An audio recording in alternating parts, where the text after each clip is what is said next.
Welcome to Japanese Sleep Whispers, your sanctuary for peaceful nights and gentle dreams. Tonight's story is accompanied by the soothing melody Kaiman, a piece created to bring calmness and deep relaxation. Here, you will find calming bedtime stories inspired by the timeless beauty and traditions of Japan.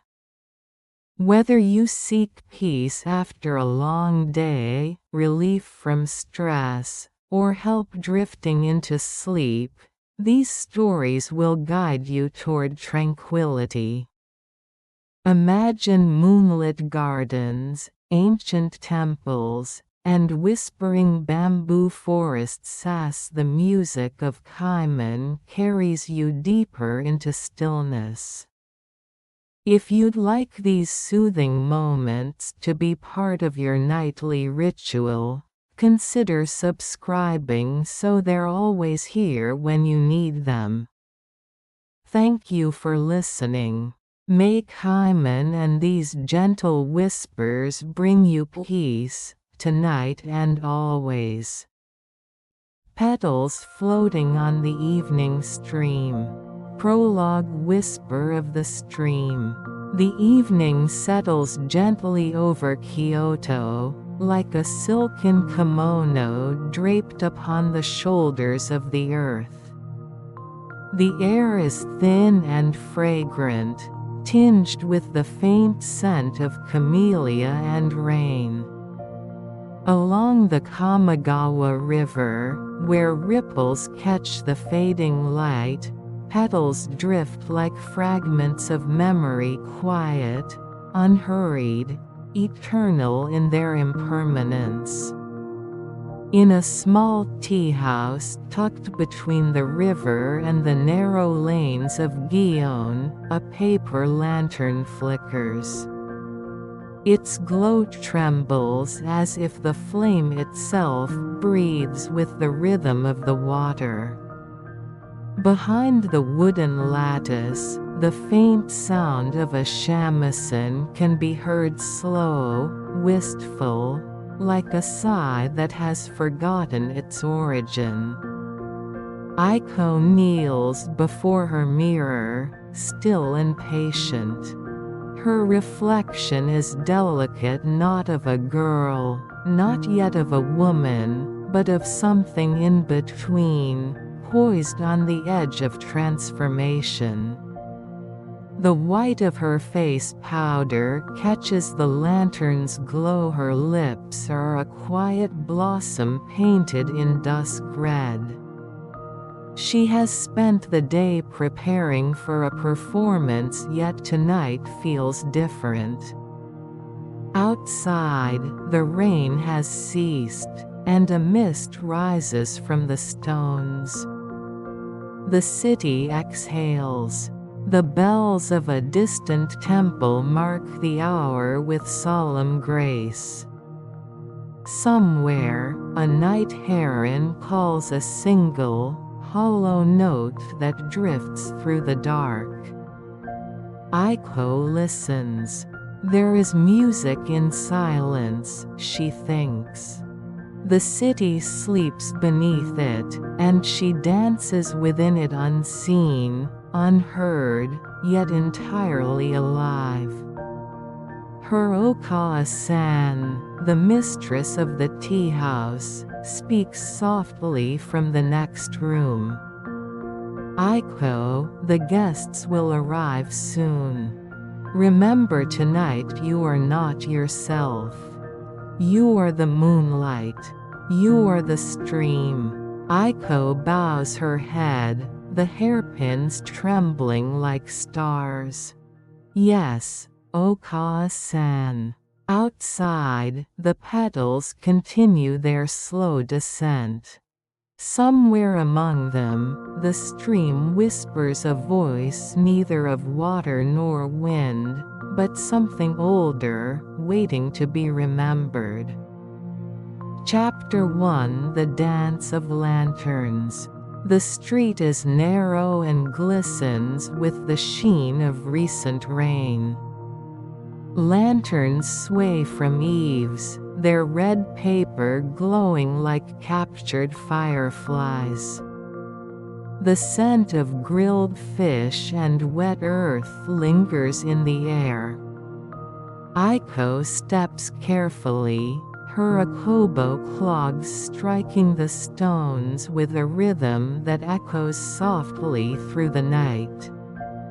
She walks toward the tea house of the Willow Moon, where tonight's gathering is to be held. Her sleeves trail behind her like pale waves. The city is hushed, but alive, each wooden house a vessel of light, each shadow a secret. As she walks, she notices the river again, the same one she saw from her window earlier. The petals are still drifting, gathering near the bridge in slow eddies. In their movement, she feels something watching, not men, not ghosts, but the memory of the city itself.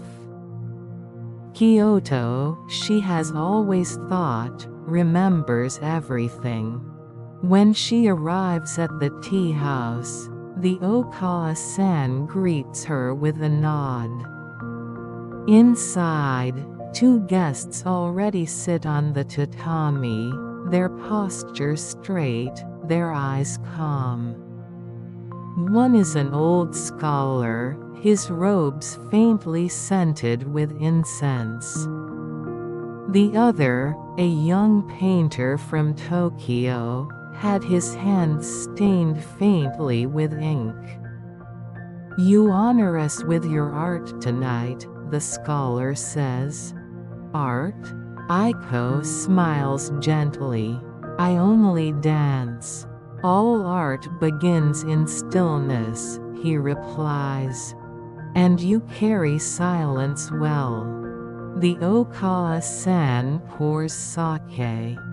The shamisen begins again, played by a fellow Maiko, Yumi, her fingers gliding like birds across the strings.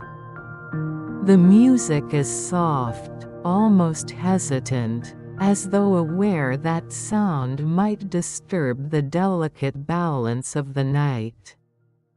Aiko rises. Her kimono is pale blue, embroidered with wisteria and silver clouds. As she moves, the fabric ripples like water, the lantern light glides across her sleeves as though drawn by an unseen current. Her dance begins slow, deliberate, circular. Each gesture is a petal released. Each breath is a ripple on the river. The guests do not move, yet their eyes follow her as if caught in a dream. And as she turns, something shifts in the air. The room fades. The river returns. The lanterns dissolve into stars. She is no longer in Gion, she is standing by the stream, barefoot, her reflection mingling with the night. Petals brush her feet. A whisper calls her name. Aiko. She turns but no one is there. The whisper continues, barely audible, like the movement of silk in the wind. "Do you remember me?" Aiko's breath catches. She knows that voice not from this life, but from somewhere behind the veil of dreams. A memory from before she wore the kimono, before she learned to bow. The petals swirl, and within them she glimpses a face fleeting, translucent, smiling. Then, the drum beats once. The room returns. The guests are clapping softly. The scholar's eyes glisten, and the painter sketches furiously, trying to capture what cannot be captured. Aiko bows, her heart still racing. Somewhere beyond the window, the stream continues to whisper, and she wonders if perhaps, in dancing, she had crossed into its world for just a moment. Chapter 2 echoes beneath the bridge. The night deepens like ink poured over silk. The lanterns have dimmed, and the tea house now breathes in silence. Guests have departed, their laughter fading into the misty streets of Guyon. Only the sound of rain remains soft, secret, falling upon stone and paper and the still surface of the river. Aiko kneels to fold her kimono, careful with each motion. The patterns of wisteria shimmer faintly in the lantern light, as if reluctant to sleep. Yumi hums a lullaby as she wipes the shamisen strings, her voice a thin thread in the darkness. "You danced beautifully tonight," Yumi murmurs.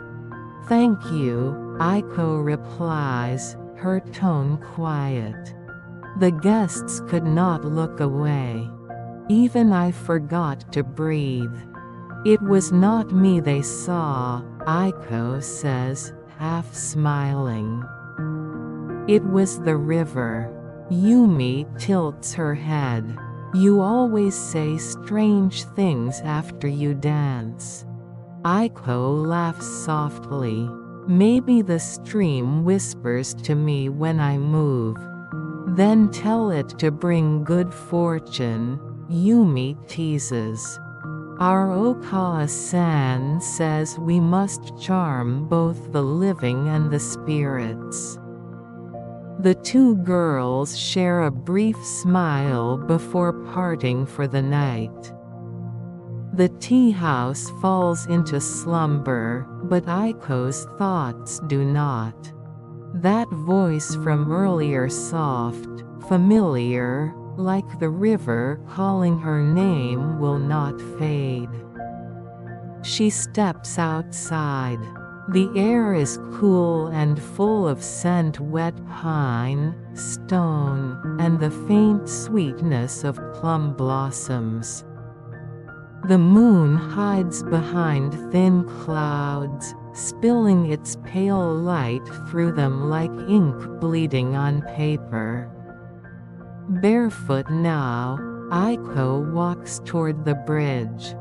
Her akobo shoes hang from her fingers, swinging gently.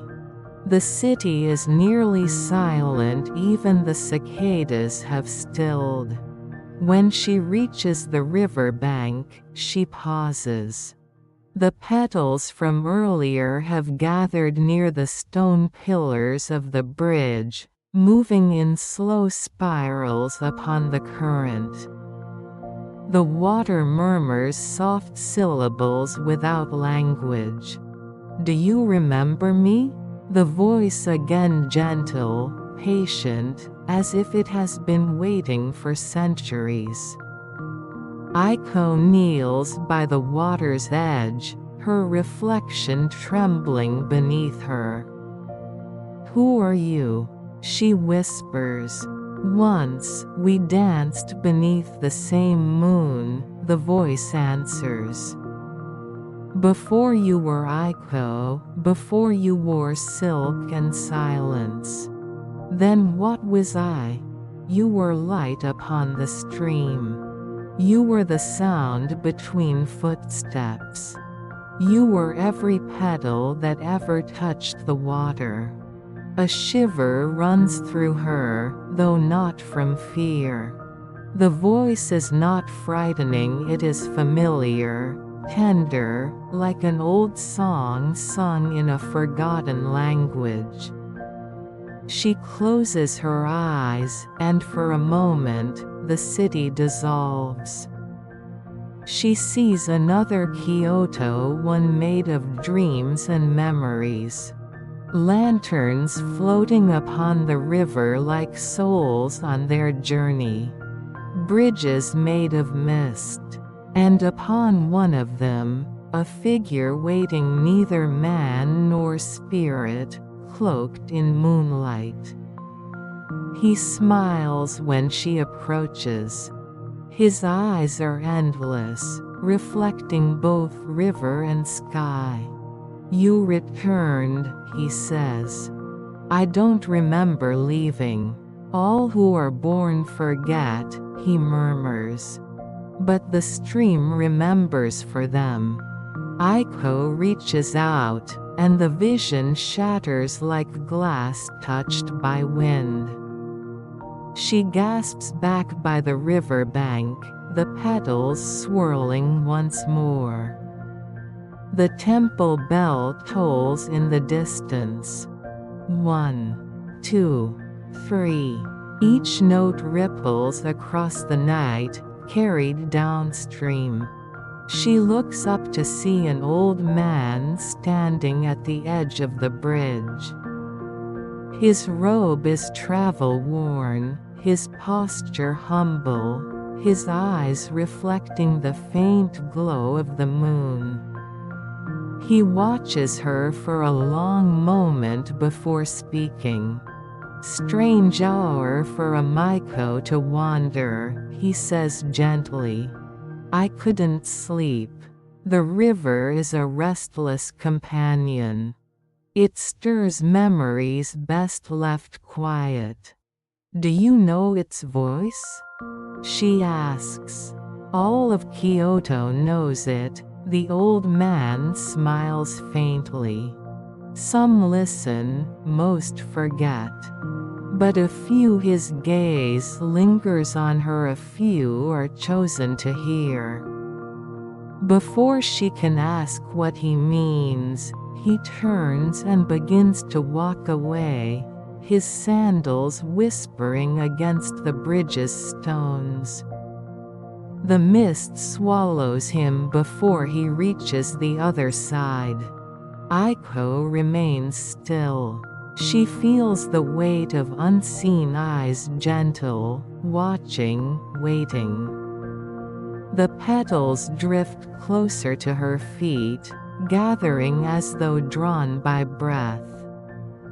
She whispers into the night, "If I am to remember, then show me." A gust of wind rises. The lanterns along the river sway violently, and the petals scatter upward, not downward, as if defying gravity. They swirl around her, glowing faintly in the moonlight, and for a heartbeat, she hears laughter, light, melodic, almost childlike. Then silence. Only the stream remains, whispering its eternal language. Aiko presses her hands together, bowing toward the river. "Thank you," she says softly, unsure to whom. When she returns to the tea house, dawn is just beginning. The sky blushes with the first touch of sun. Yumi sleeps soundly, and Okawa-san's footsteps echo faintly upstairs. Aiko lies down but does not close her eyes. Somewhere between waking and dream, she still hears it, the echo beneath the bridge, calling her name, promising that the stream remembers everything. Chapter 3: The Painter of Dreams. Morning arrives softly in Kyoto. The city wakes not with noise, but with breath, a hush of sweeping brooms, the faint clatter of shutters, the scent of rice steaming in unseen kitchens. Mist lingers over the Kamagawa River like a dream reluctant to fade. Aiko rises from her futon before the sun has cleared the tiled rooftops. Her dreams from the night still cling to her like dew the river, the voice, the laughter among the petals. For a moment, she wonders whether she dreamt it all, or whether dreams are merely another kind of remembering. She opens the paper screen. The courtyard beyond glows pale with morning light. The moss on the stones sparkles faintly, and a single plum petal rests on the rim of the basin. She dips her hands into the cool water, feels its slow current, and whispers, "Good morning, river." From the kitchen comes the familiar voice of Okawa-san. "Aiko, hurry now. The painter from Tokyo has returned. He wishes to see you." Aiko blinks. The painter, the young man from last night's gathering, the one with ink-stained hands. He had watched her dance as if painting with his eyes. When she steps into the main room, he is already there. He sits cross-legged on the tatami, a sketchbook resting on his knee, brushes scattered like fallen reeds beside him. His name, she recalls, is Rintaro. He looks up as she enters. "Forgive the intrusion," he says softly. "I couldn't forget your dance." "It was only a dance," she replies, kneeling politely. "No, it was a memory made visible." He turns the sketchbook toward her. Across the page, strokes of ink flow like water, not sharp lines, but soft currents, capturing the shape of her motion. Her sleeves, the petals, the faint shimmer of the lantern light, all are there, alive in monochrome. "You painted this from memory?" she asks. "Not memory," Rintaro answers, smiling faintly. "From a dream. Last night, after I left, I walked by the river." The petals moved as if still dancing. "I could almost see you there." Aiko's heart stirs. She wonders if he, too, heard the whisper beneath the bridge. "Did the river speak to you?" she asks without thinking. He pauses, brush in hand. "Perhaps it did. But if it spoke in colors I do not yet know how to paint." Okawa-san enters then, bringing tea, and the moment drifts away like smoke. Yet Rintaro's gaze lingers on Aiko, not with desire, but with curiosity, as if she were part of some hidden world he longs to understand. That evening, Rintaro remains in Gion. He walks the narrow streets with his sketchbook, capturing the folds of curtains, the curve of eaves, the shimmer of lanterns reflected on wet stone. Aiko joins him, at Okawa-san's request, to serve as a guide. The city seems different when she walks beside him. The shadows are softer, the river closer, as though listening. Rintaro stops often, sketching the bridges, the ripples, the willow branches trailing their green fingers into the water. Kyoto feels alive, he murmurs.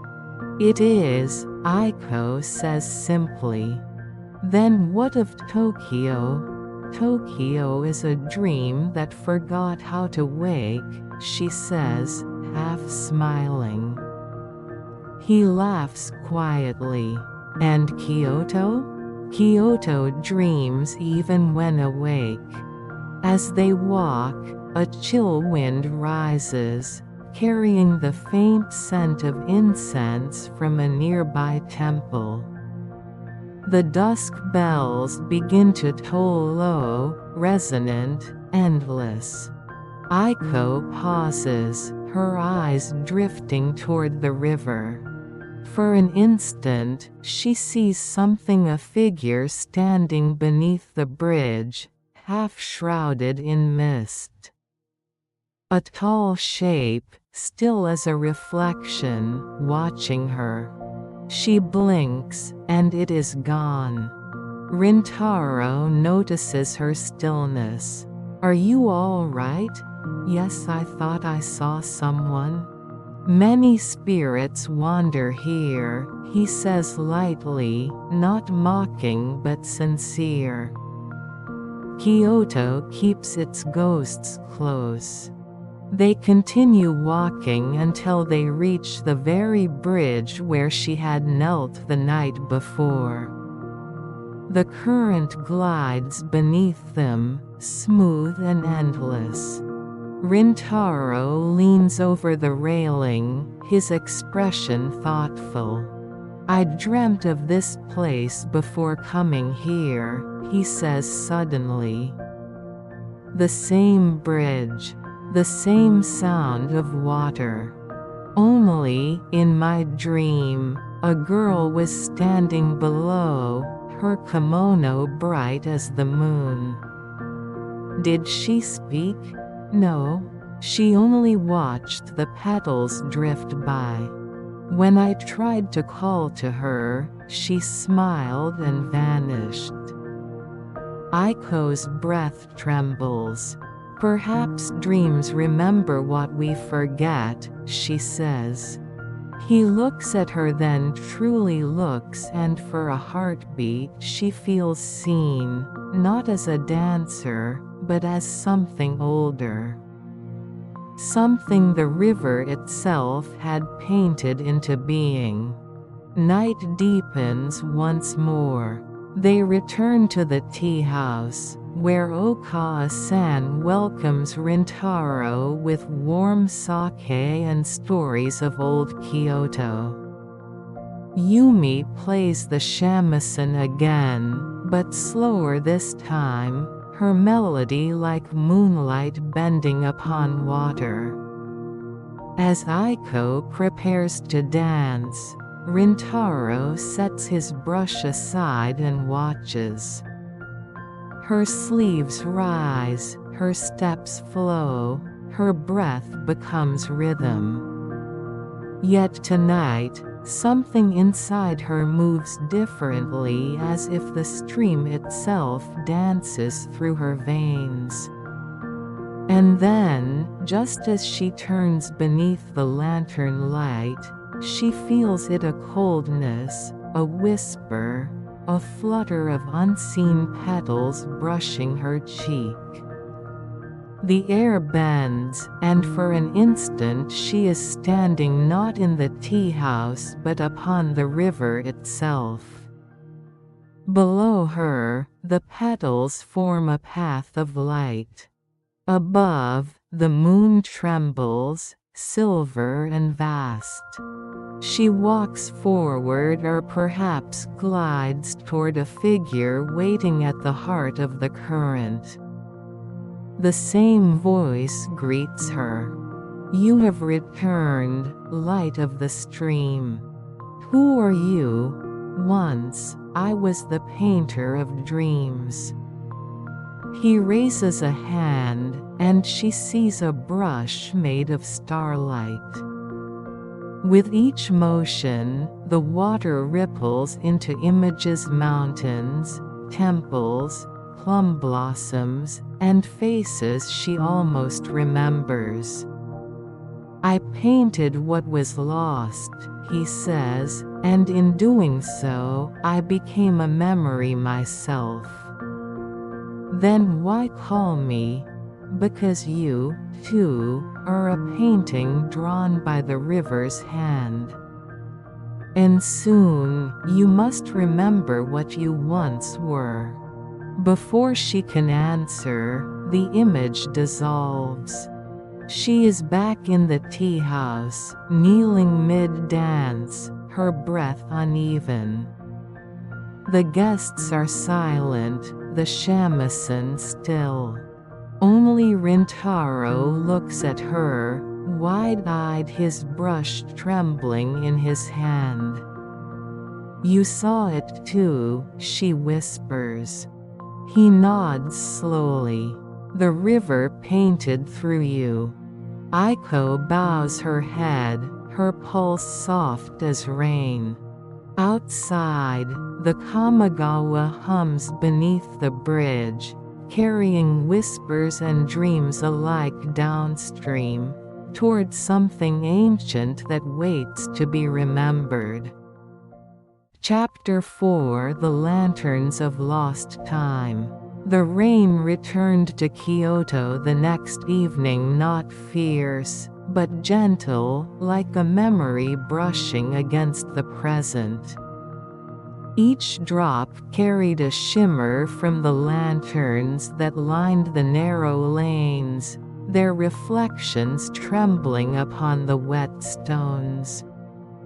Aiko stood beneath the eaves of the Willow Moon Tea House, her umbrella of pale paper glowing faintly in the lamplight.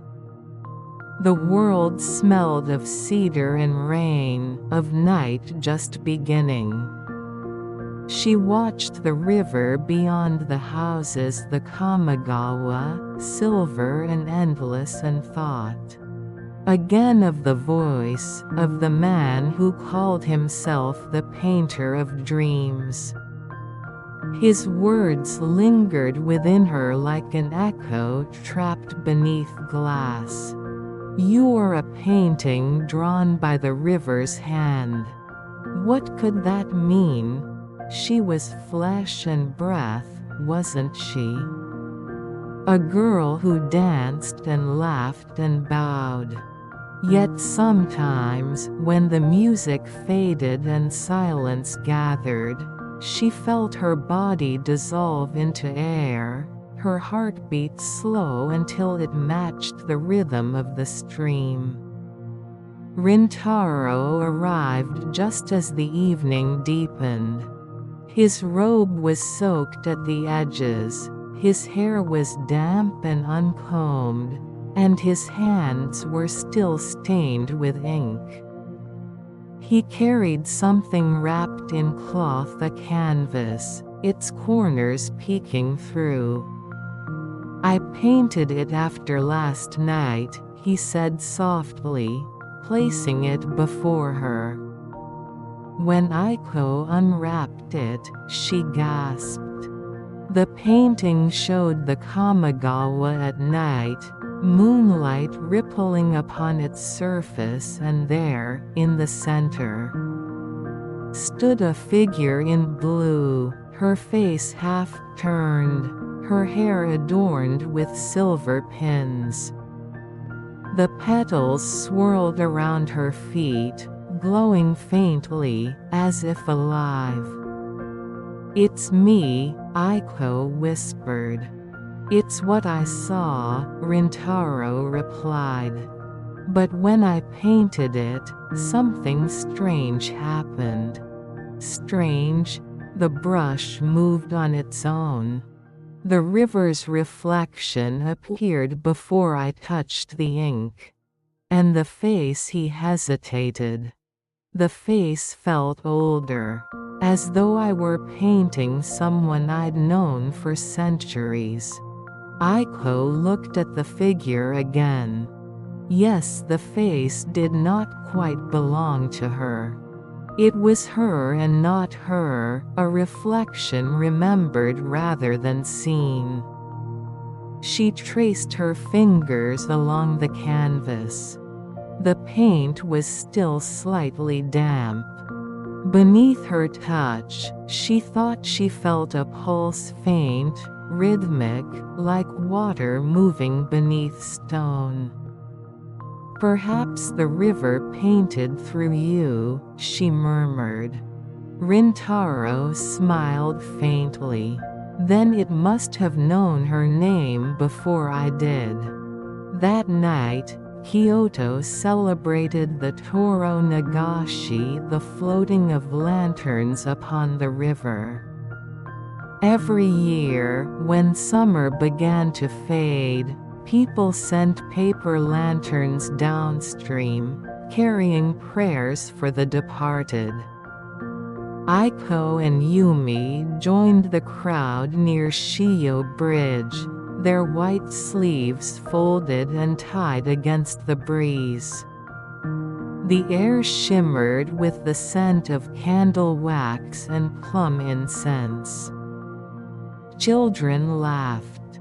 Old women whispered sutras. The surface of the river gleamed with countless little suns, each drifting slowly into the distance. Aiko held her lantern carefully.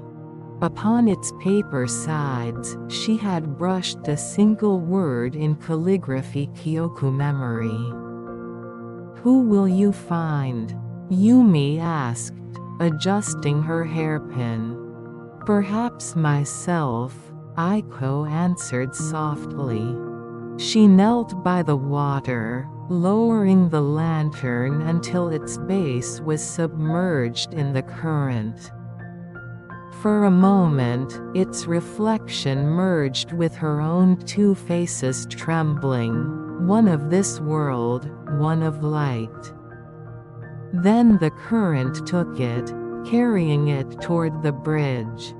As it drifted away, a gust of wind rose. The lanterns flickered, their flames bending eastward, as though drawn toward some unseen source. Aiko's breath caught. Among the lanterns, one shimmered brighter, her own. It spun once, twice, and then impossibly began to move against the flow. "Yumi," she whispered, "look." But when Yumi turned, the light appeared normal again, gently floating downstream. Aiko blinked. Perhaps it had been her imagination. Or perhaps the river was speaking once more in its secret tongue. Later, when the crowd had dispersed and the candles were nearly gone, Aiko found herself wandering alone along the embankment. The moon had risen full and white, brushing the rooftops with silver.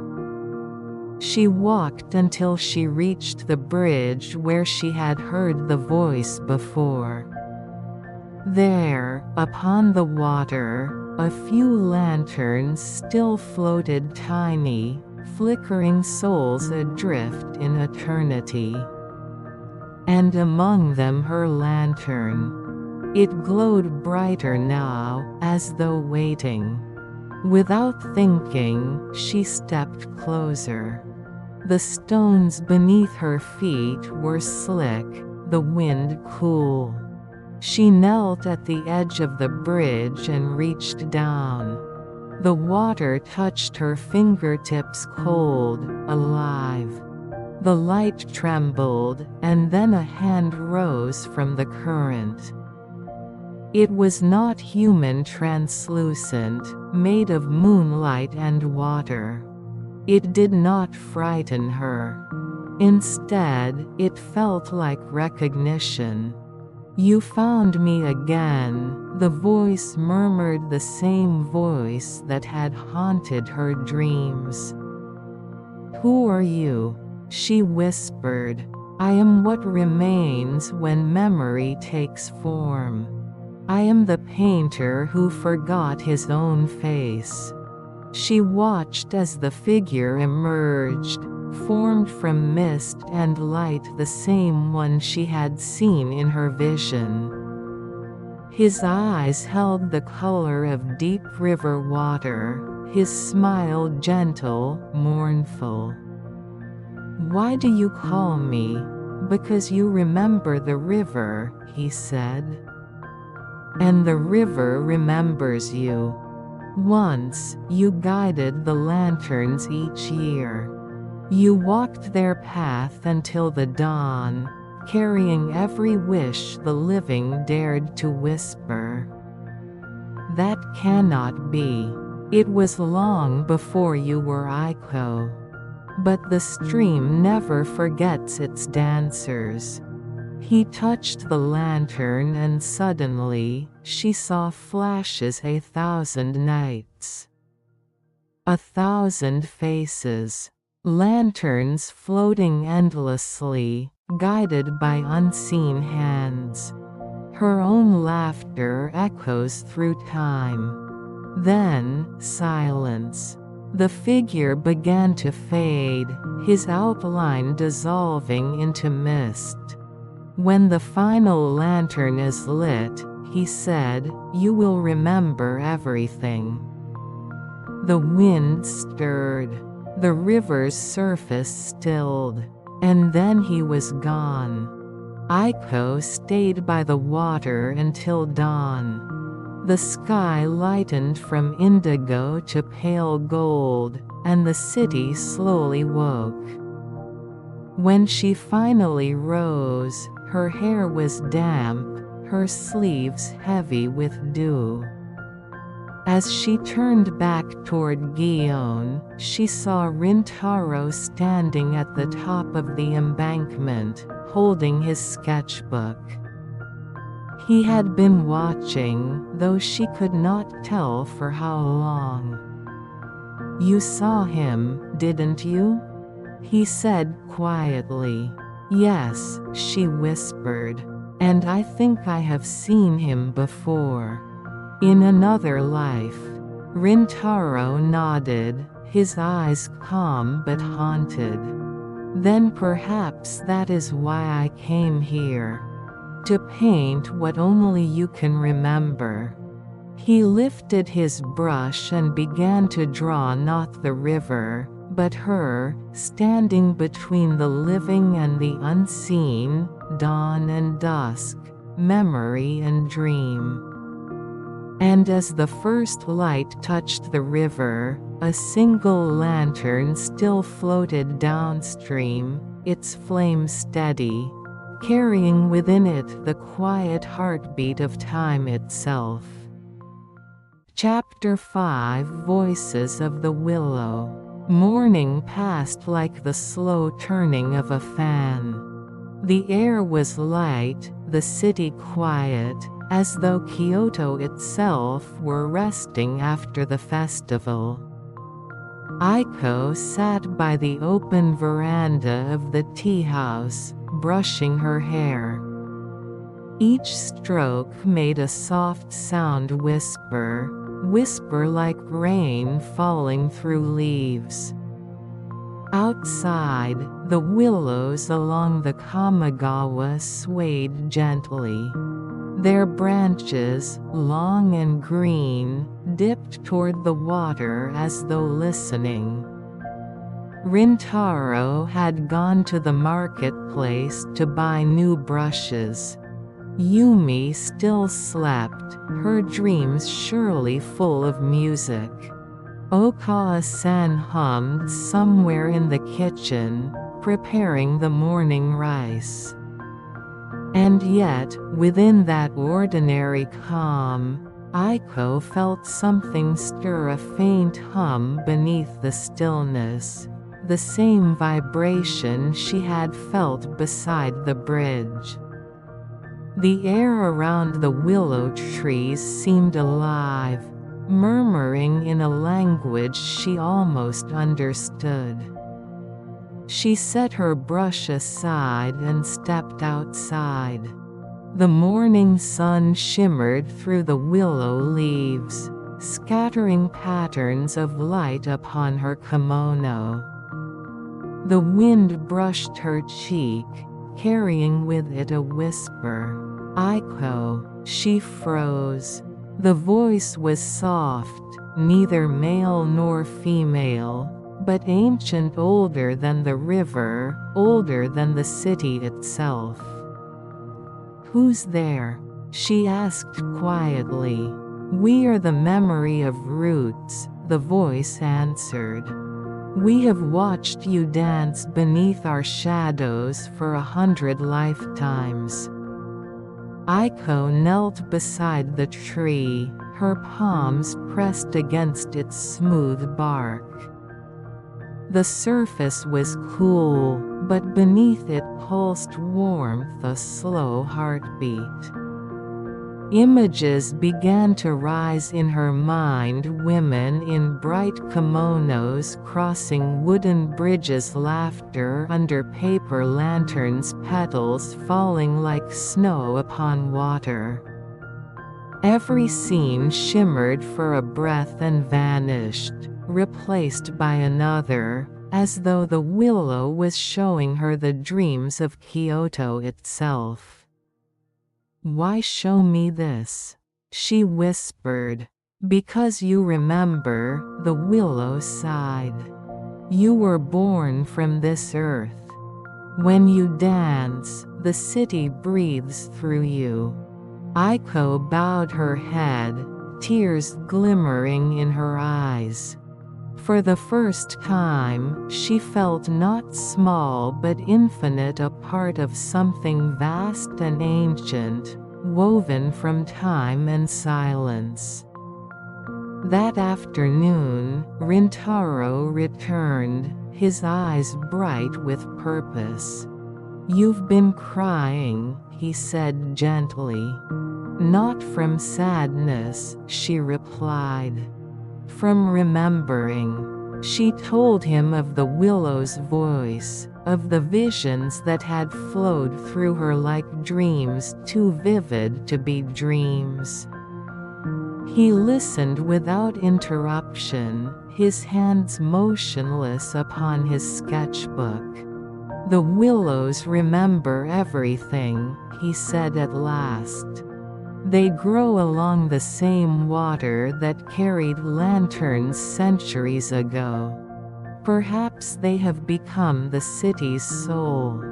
Then I am only a mirror of Kyoto's memory," Aiko murmured. "No," he said softly. "You are its echo." That evening, the two walked along the river once more.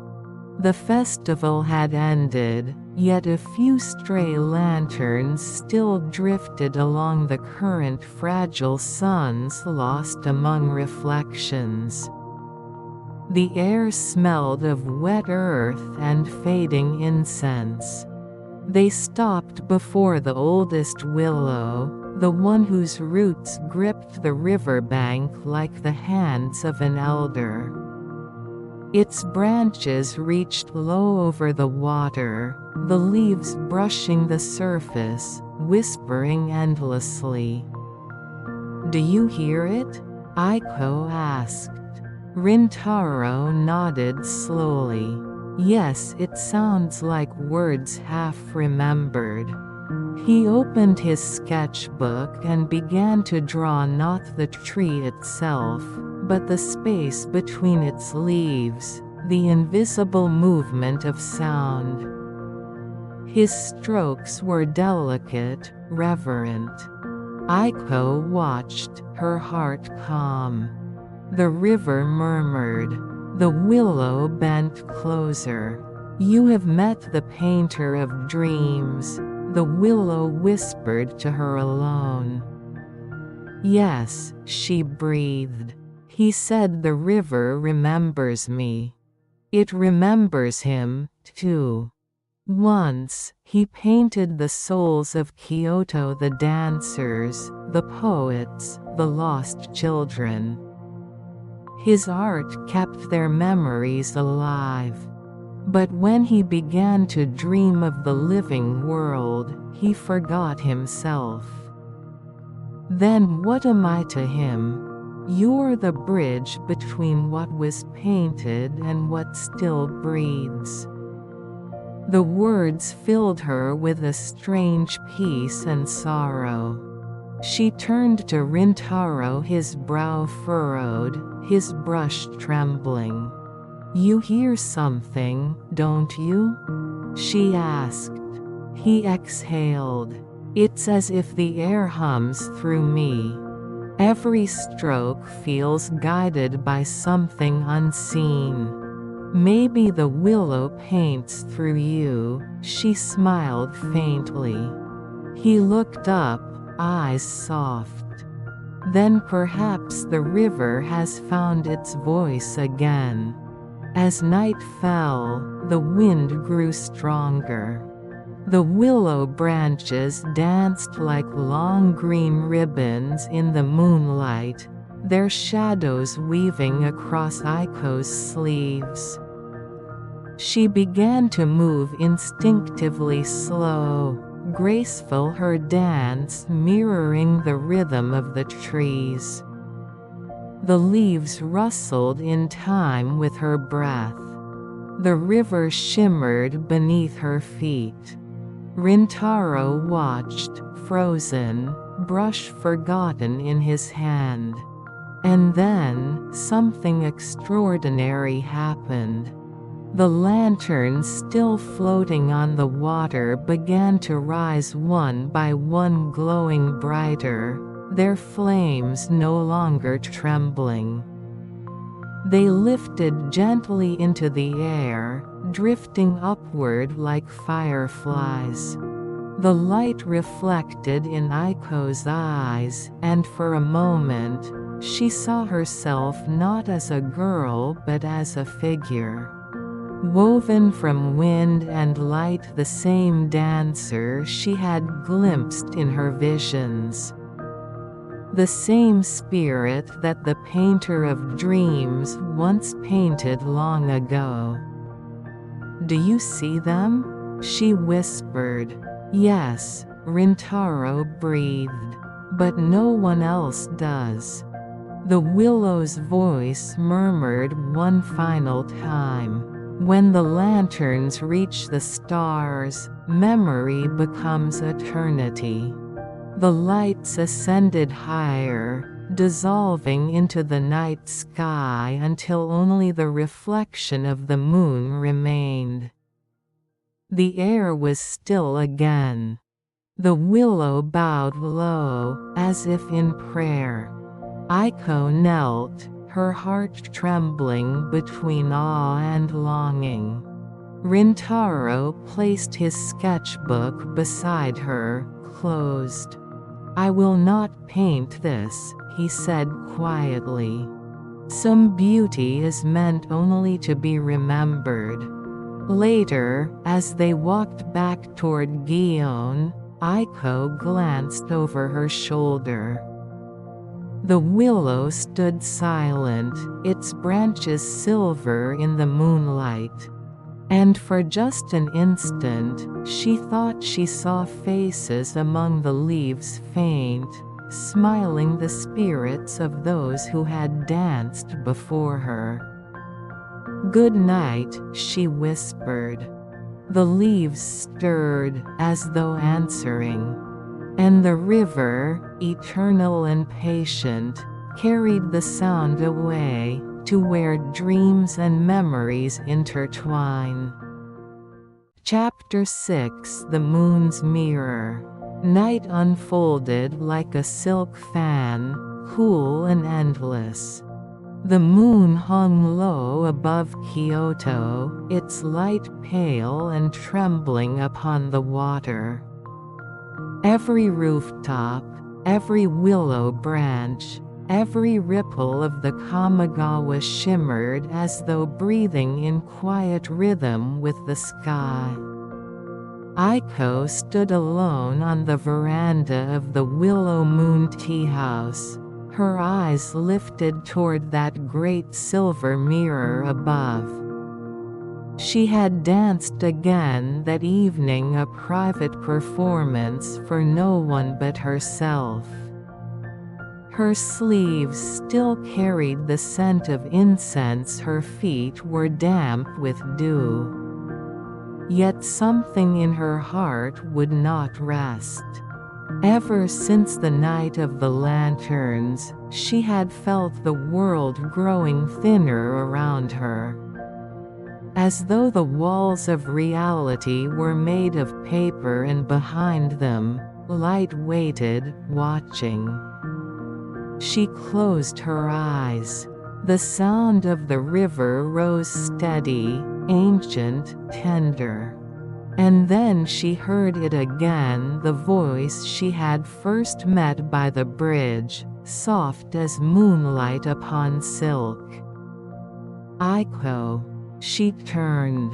The courtyard shimmered faintly, and there, standing beside the stone basin, was the figure she had seen before, the painter of dreams. His presence glowed faintly, neither shadow nor light, a memory made visible. "Why do you come to me?" she asked. "Because the moon is full," he said. "And tonight, all that was reflected will remember its source." He stepped closer, the air rippling around him like water disturbed. "The river carries memory," he continued. "But the moon keeps it. Every reflection it has ever known still lives upon its surface. Then what am I reflected from? From a dream once painted beneath its light." Aiko felt the world tilt slightly, as though her thoughts were being rearranged by unseen hands. "I was painted? Yes. Long ago. Before I forgot my name, before you forgot yours." He reached out, and in his palm appeared a small round mirror, its surface smooth as still water. "This was once yours," he said. "Look." She hesitated, then leaned closer. At first, she saw only her own reflection, pale face, red lips, eyes dark as ink. Then, slowly, the image shifted. 1,000 versions of herself gazed back, a girl beneath cherry blossoms, a woman standing on a bridge of mist, a dancer beneath lanterns that floated through the stars. Each one shimmered for a breath before dissolving into ripples. "Who are they?" she whispered. "You," said the painter. "Every life the river has remembered. And you? The one who could never stop painting you." He smiled, but his expression carried sorrow, the sorrow of eternity. "When I tried to paint the moon's reflection," he said, "I trapped part of my soul inside it. You were born from that reflection, the dream the moon kept for me." Aiko's hand trembled. "Then am I real?" "You're as real as light upon water," he said gently. "You exist where memory becomes form. And that is more enduring than flesh." She closed her eyes, tears forming like pearls. "If I am only a reflection, why can I feel? Because reflections love their source, he whispered. And the source loves them in return. The wind rose, and the clouds parted. Moonlight poured down in silver sheets, flooding the courtyard, the rooftops, the river beyond. The painter lifted his hand toward the sky. The small mirror in his palm glowed, then drifted upward, rising like a lantern toward the moon. As it ascended, its light spread rippling outward, touching every corner of Kyoto. The city began to shimmer. The river's surface mirrored the heavens perfectly. Every petal, every shadow, every breath of wind appeared doubled. For an instant, it seemed that there were two worlds, one above, one below, identical, facing each other through the veil of water. Aiko stood at the center of that reflection. She could no longer tell which was real, the dancer or her mirror self. But both smiled the same smile. When the two mirrors meet, the painter said, his voice distant now, the memory will awaken fully. And when it does, I will be freed from the dream. Freed? Yes. For to remember is to release. He began to fade, his outline dissolving into moonlight. Wait, she cried. What am I meant to do? Dance, he whispered. Always dance. For through your movement, the river and the moon remember their own reflection. And then he was gone. The silence that followed was absolute. Even the crickets had stilled. Aiko felt her body tremble, yet not from fear, from recognition. She lifted her arms and began to move, slowly, gracefully. Her sleeves shimmered with the moonlight, her feet barely touched the floor. Each motion sent ripples across the air, as though she were dancing upon the surface of the river itself. The moon above responded, its light pulsing in rhythm with her steps. And in that rhythm, she felt the presence of every soul who had ever danced before her. The Maiko of centuries past, the poets who wrote beneath the bridges, the lost painters whose ink had faded to silence. She was no longer Aiko. She was Kyoto itself, the memory of its water, its stones, its endless dreaming. When dawn came, she found herself kneeling beside the basin once more, the mirror gone. The painter had vanished, but his voice lingered in her heart like a soft hum. Outside, the city stirred awake. Rintaro entered quietly, holding his sketchbook to his chest. I saw the light, he said. It was as if the moon had fallen into the river. Perhaps it did, she replied softly. And you? I saw myself, she said.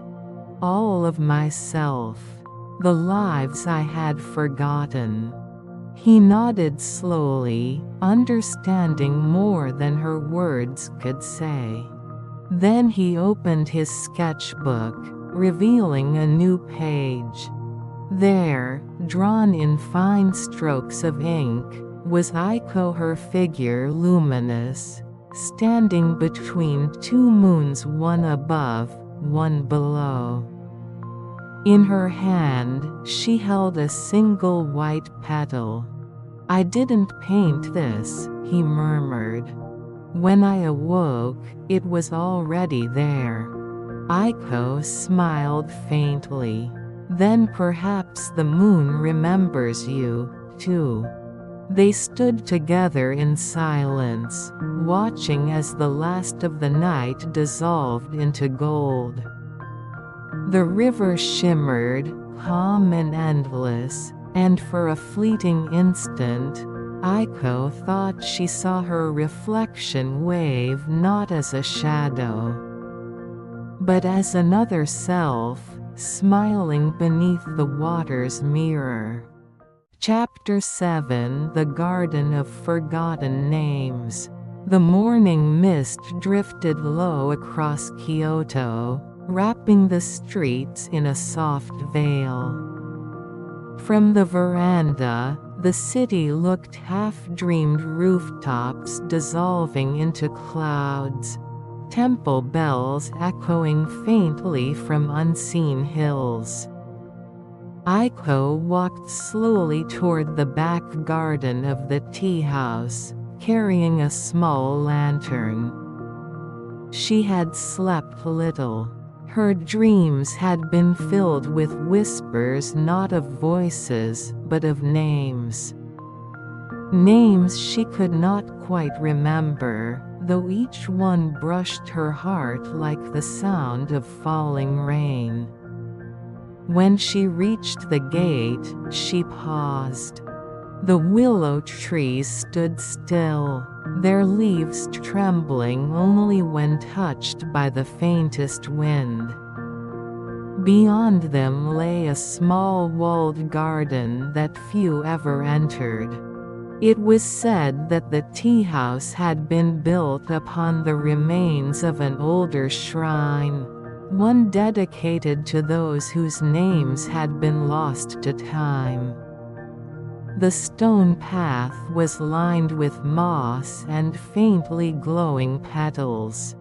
As she walked, the air seemed to change heavier, quieter, like the breath between two heartbeats.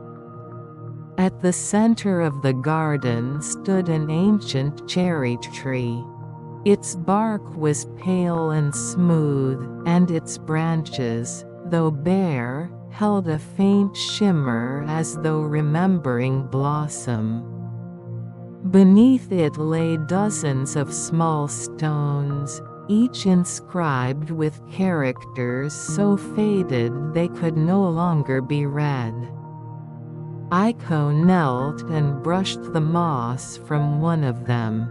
The surface was cool, almost cold, but when her fingertips traced the faint grooves, warmth spread through her hand, the pulse of something that was once alive. "These are names," she whispered. "Yes," a voice answered behind her. She turned to find Okawa-san standing at the edge of the path, her figure wrapped in a dark blue kimono, her eyes soft yet knowing. "Whose names are they?" Aiko asked. "The names of those who were once remembered," Okawa-san said gently. "Dancers, poets, wanderers, even the painters who dreamed too deeply. When their stories faded from the world, their names were placed here to rest among the roots of the cherry tree." Aiko bowed her head. "And mine? Will my name be placed here one day?" Okawa-san smiled faintly, though her eyes seemed to carry something sorrowful. "Perhaps it already is." Aiko looked up, startled. "What do you mean, child?" said Okawa-san. "The moment we are spoken of, we exist. The moment we are forgotten, we return to the garden." but you walk between both. A breeze moved through the garden then, stirring the petals into motion. As they swirled, Aiko saw faint shapes forming in the air, outlines of women in pale kimonos. Their faces blurred, their movements soft as mist. Each one danced silently beneath the cherry tree, their sleeves like wings, their steps like raindrops upon the earth. One by one, they turned toward her. And in their eyes, she saw reflections of herself, countless versions, each bearing a name she almost remembered. "Who are you?" she asked. "We are the echoes of what you were," they whispered. "The forgotten names that once belonged to your heart." The voices blended, not frightening but tender, like the sound of a lullaby sung through water. "Then why do I remember only fragments?" Aiko murmured. "Because remembrance is heavy," said one of the dancers. "To hold all names is to drown.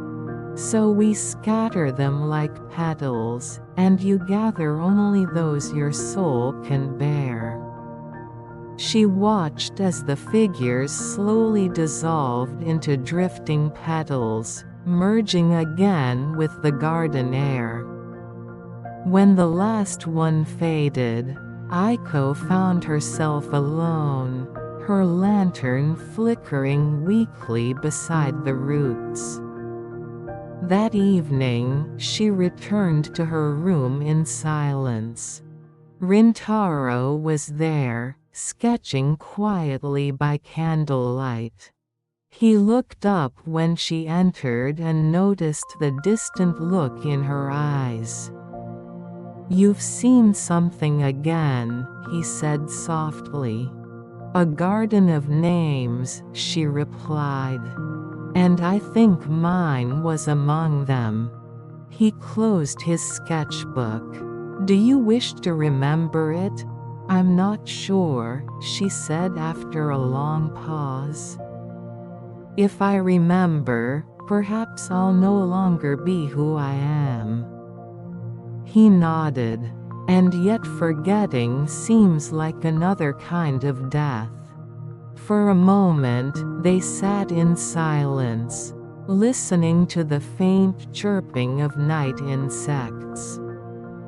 Then Aiko spoke again, almost to herself. "When I danced last night, I felt as if every movement was writing a name into the air. Maybe that's how we stay remembered, not through words, but through motion." "Then dance again," Rintaro said quietly. "And I will paint what cannot be spoken." Later, under the dim glow of the lantern, Aiko stepped into the courtyard once more. The mist had returned, soft and silver. She began to dance slowly, not for anyone watching, but for the unseen garden beyond the walls.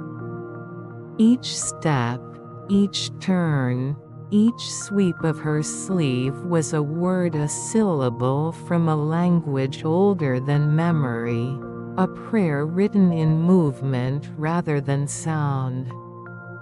Rintaro watched from the doorway, sketching without looking down, his hand guided by something deeper than thought. As Aiko turned, the air shimmered faintly.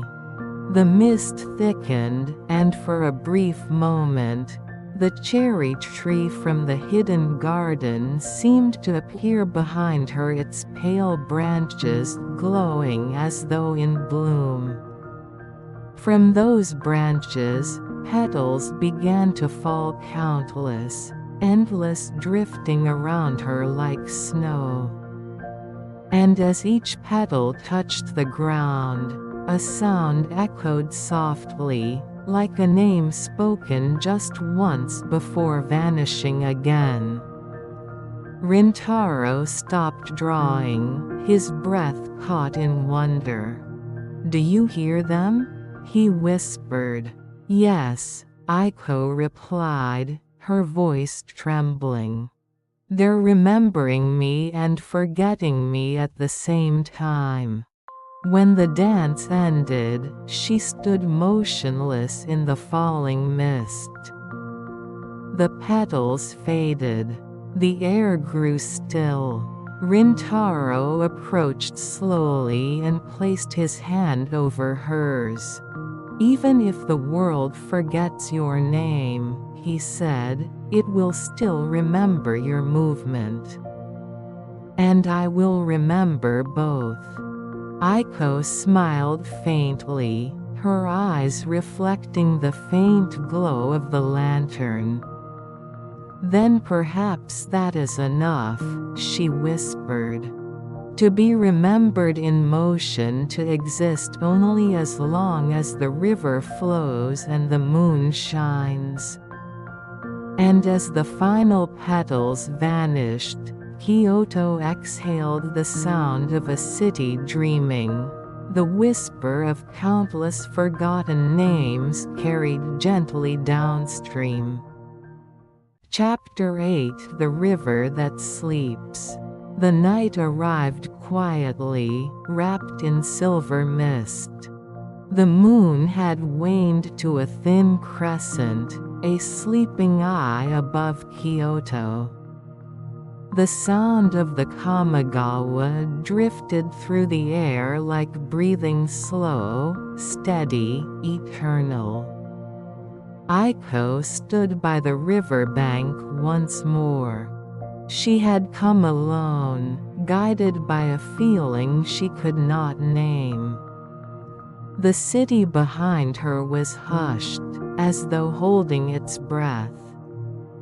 Even the lanterns along the street seemed dimmer, their light folding gently into the darkness.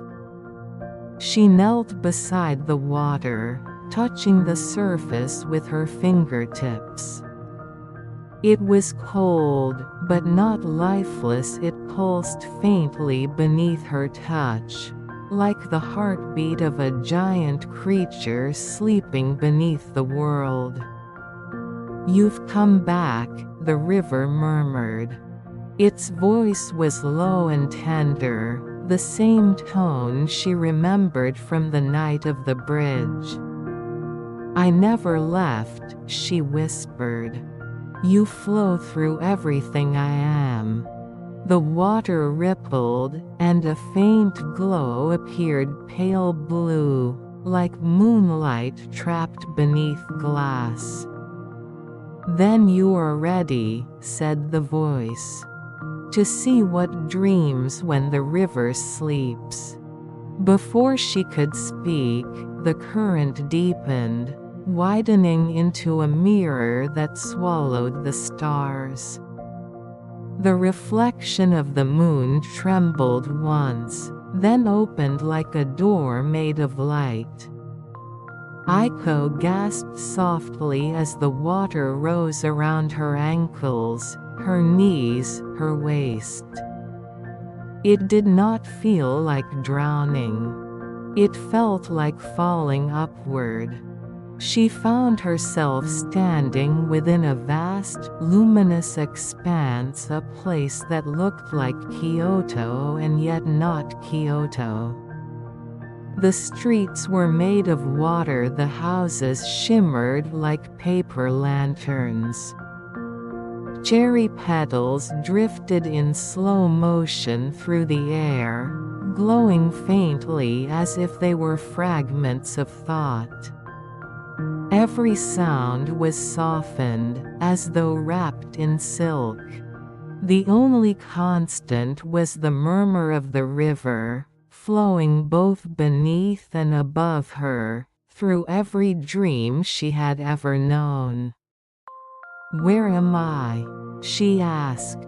Within the river's memory, the voice replied, "Here, all things that have ever been reflected rest." She looked down and saw images moving beneath the water, dancers twirling in pale light, temples rising and fading, seasons turning endlessly. And among them herself. There she was as a child, chasing fireflies. There she was beneath the willow, laughing with Yumi. And there, beside the painter, her hand outstretched toward the moon. Each reflection glowed briefly, then dissolved into ripples. "Are these my memories?" "They are the rivers," the voice said. "But you are part of the river now, and so they are also yours." Aiko began to walk. Each step sent ripples across the mirrored ground, spreading outward in gentle waves. As she moved, shapes began to form: bridges, gardens, tea houses, all woven from the faint light of memory. She saw people, two faces from other times, smiling softly, unaware they were dreams. Every figure bowed to her as she passed, their voices whispering fragments of forgotten songs. At the far end of the dream city, a wide stone bridge rose, leading toward a gate of shimmering silver. The river's voice spoke again. "Beyond that gate lies the source where the first reflection was born." Aiko hesitated. "Will I return if I go there?" "You will return," the voice promised. "But not as you were." She took a breath and began to cross. The bridge beneath her feet was made of light with every step, the air filled with faint chimes. When she reached the center, she looked down and saw herself reflected below, not her current self, but a woman in an older world, wearing an elaborate kimono embroidered with silver cranes. The reflection smiled. "You are the dream I left behind," it said softly. "And you are the dream I've become," Aiko answered. The two reflections bowed to each other. Then, as the light shimmered, they merged, one image dissolving into the other until only a single figure remained. She crossed the final step and entered the gate. The world beyond was a vast lake of stillness. In its center floated a single lotus blossom, white and radiant. "This is the source," said the voice. "Here, every memory returns to rest." Aiko approached. When she reached the lotus, she saw that it held a small, glowing sphere at its heart, a droplet of pure moonlight. It pulsed softly, like a heartbeat. "What is it?" she whispered. "Your first name," said the voice. "The one you had before you were spoken, before the painter dreamed you into form." She reached out. The moment her fingers touched the light, warmth spread through her entire being, not just her body, but every memory, every breath, every forgotten dance. Images burst behind her eyes, not visions this time, but remembering the painter's first brushstroke, the whisper of the willow. The endless turning of seasons, the laughter of unseen gods, the rhythm of feet on temple stone. It was all one sound, one movement, the rhythm of existence itself. "Do you understand now?" the river asked. "Yes," she whispered, tears falling freely. "To remember is not to hold on. It is to flow." The lotus began to dissolve, the light spreading across the water, through the air, through her.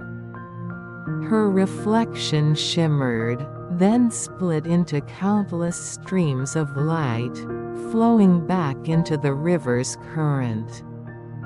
She was no longer separate, no longer dancer or reflection, dream or memory. She was motion itself. When she opened her eyes, dawn was breaking.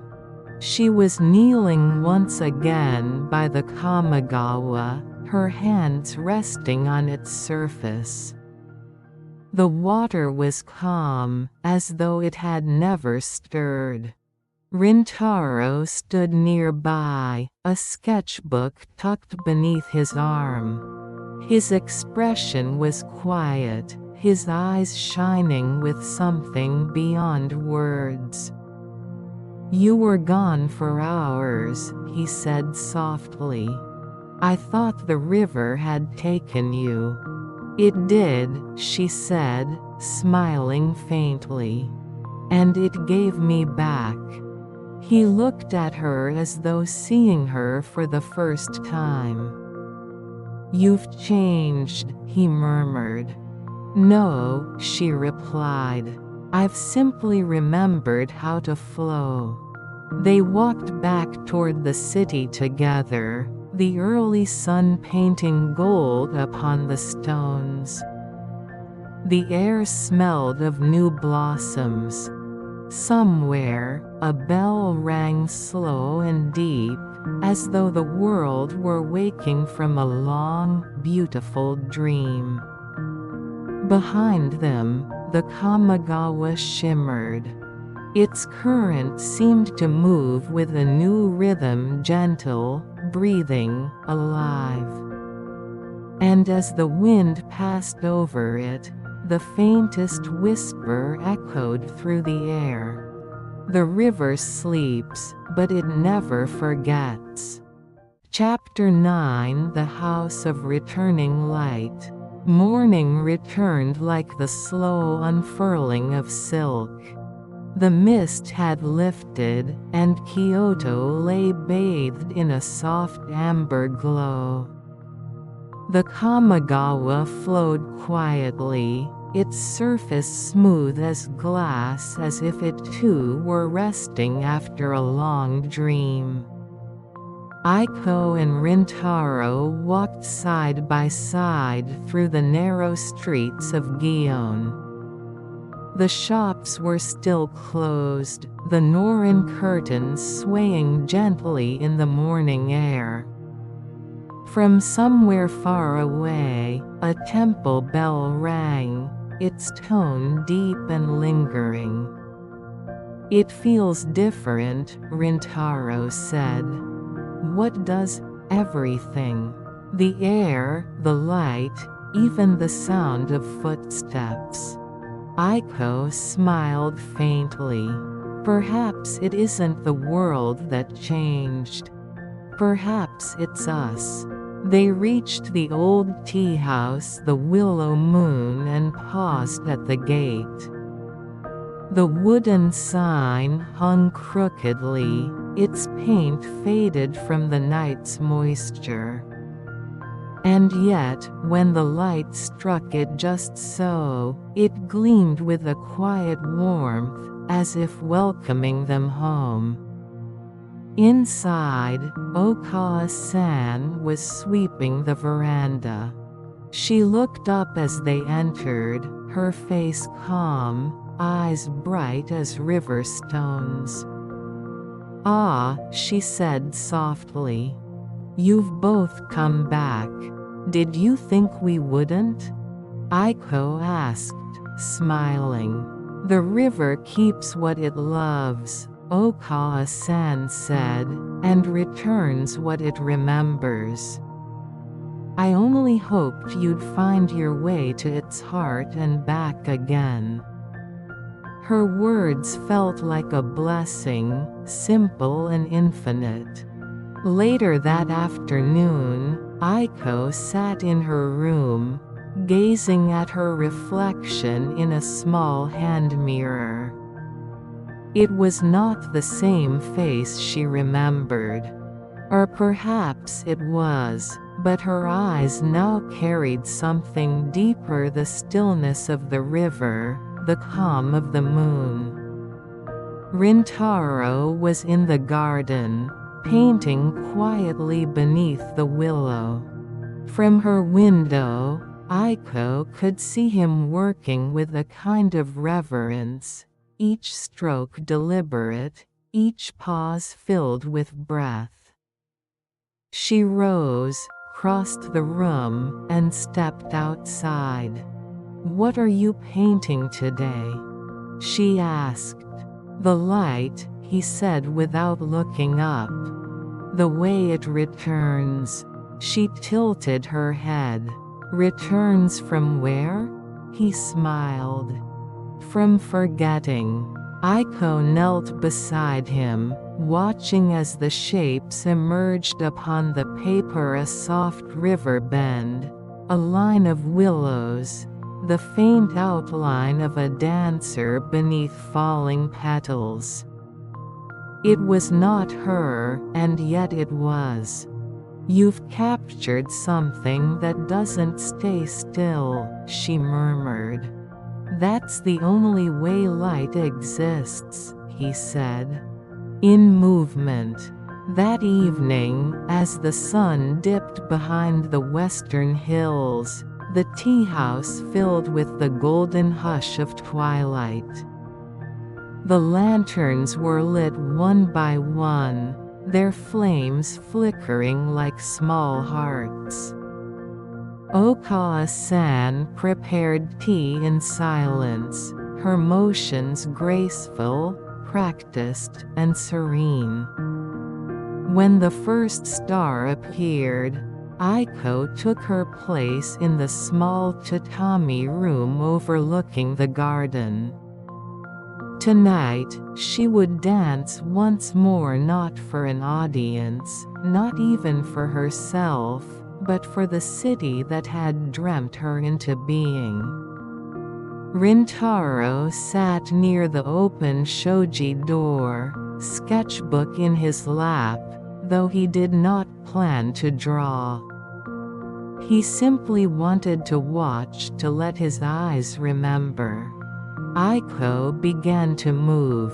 Her sleeves fluttered softly, catching the faint glow of the lanterns. Her steps traced invisible circles upon the tatami, each one rippling outward like water disturbed by a petal. The willow outside swayed in rhythm, its branches shimmering in the dusk.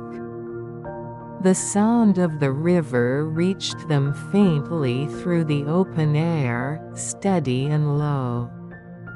Aiko felt her heartbeat align with it, slow, endless, gentle.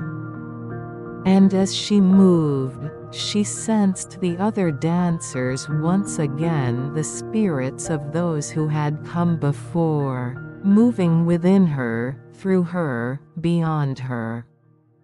Her dance became the city's breath, a rhythm shared by stone, by water, by memory.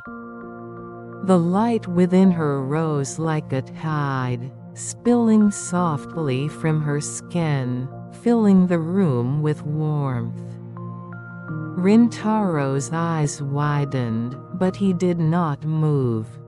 He knew what he was seeing was not meant to be captured, only witnessed. The air shimmered. The boundaries between body and shadow, dancer and reflection, began to dissolve. Aiko turned once more, slower now, her expression serene. And then the light settled. The room grew still. The dance was over. Okawa-san approached quietly and placed a cup of tea beside Aiko. "You danced beautifully," she said. "Did I? You reminded the walls what sound feels like." Aiko smiled, though her eyes glistened. "I think that was my last dance." "Perhaps," Okawa-san said. "Or perhaps the world will keep dancing through you." Rintaro closed his sketchbook and bowed deeply. "Thank you," he said, "for reminding me that even stillness moves." They sat together as night deepened. Outside, fireflies began to drift through the garden, small, flickering souls of light. One landed upon Aiko's hand. It glowed for a moment, then lifted away, disappearing into the dark. "See?" said Okawa-san softly. "Even light knows how to return." Later, when all had gone to rest, Aiko remained by the veranda. The moon rose slowly, casting a path of silver across the river. She could hear its voice again, faint but kind. "You have learned to sleep within the flow," it whispered. "And when you wake, the world will remember." Aiko closed her eyes, letting the sound cradle her. The rhythm of the river, the heartbeat of the city, the breath of the willows, all of it moved through her, and she through it. When she finally stood, the lanterns had burned low. She turned once toward the water, bowed deeply, and whispered, "Thank you for the dream." The river shimmered in answer, and the moonlight, soft as a sigh, touched her face one last time. Final chapter: The last petal. Dawn came softly, without sound. The sky above Kyoto glowed with the faintest silver, that fragile hour when night still lingers, and day hesitates to begin. Mist drifted through the alleys like the breath of forgotten dreams.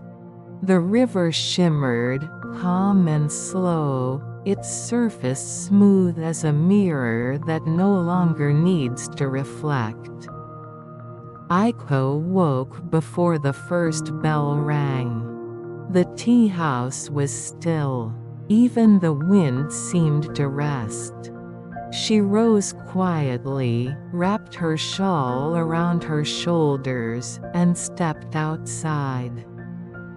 The garden smelled of dew and earth. Somewhere, unseen, a single bird stirred, testing its voice against the silence. Beneath the willow, Rintaro sat, half awake, his sketchbook resting on his knees.